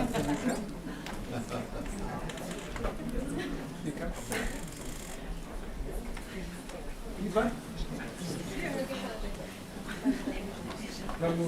We show the declaration, the Lisbon Declaration for the photo. Eva, could you come here? Oh, everybody wants that. For the photo, this moment. Lauren and JP, no? Okay. After.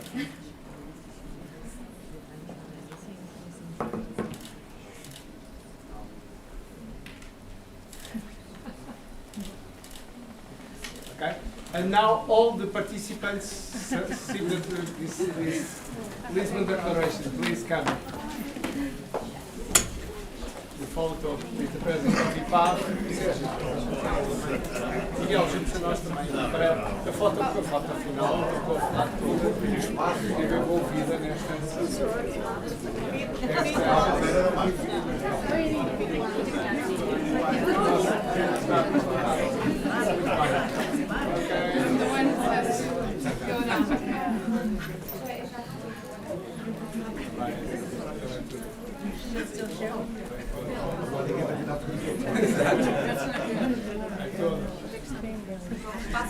Exato.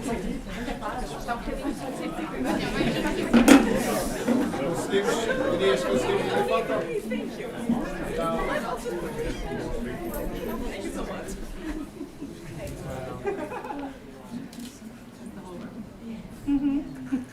we smiling?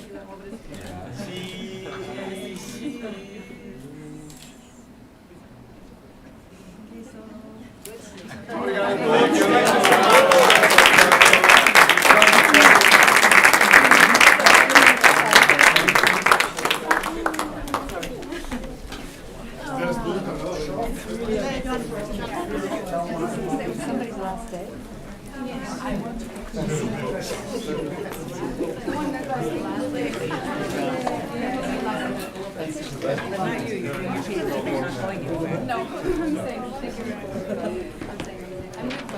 Okay.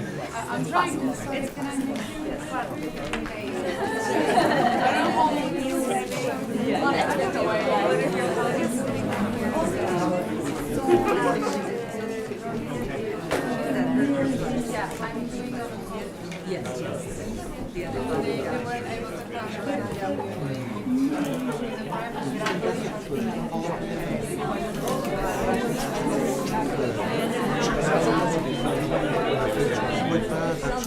Dear friends, our colleagues from Relational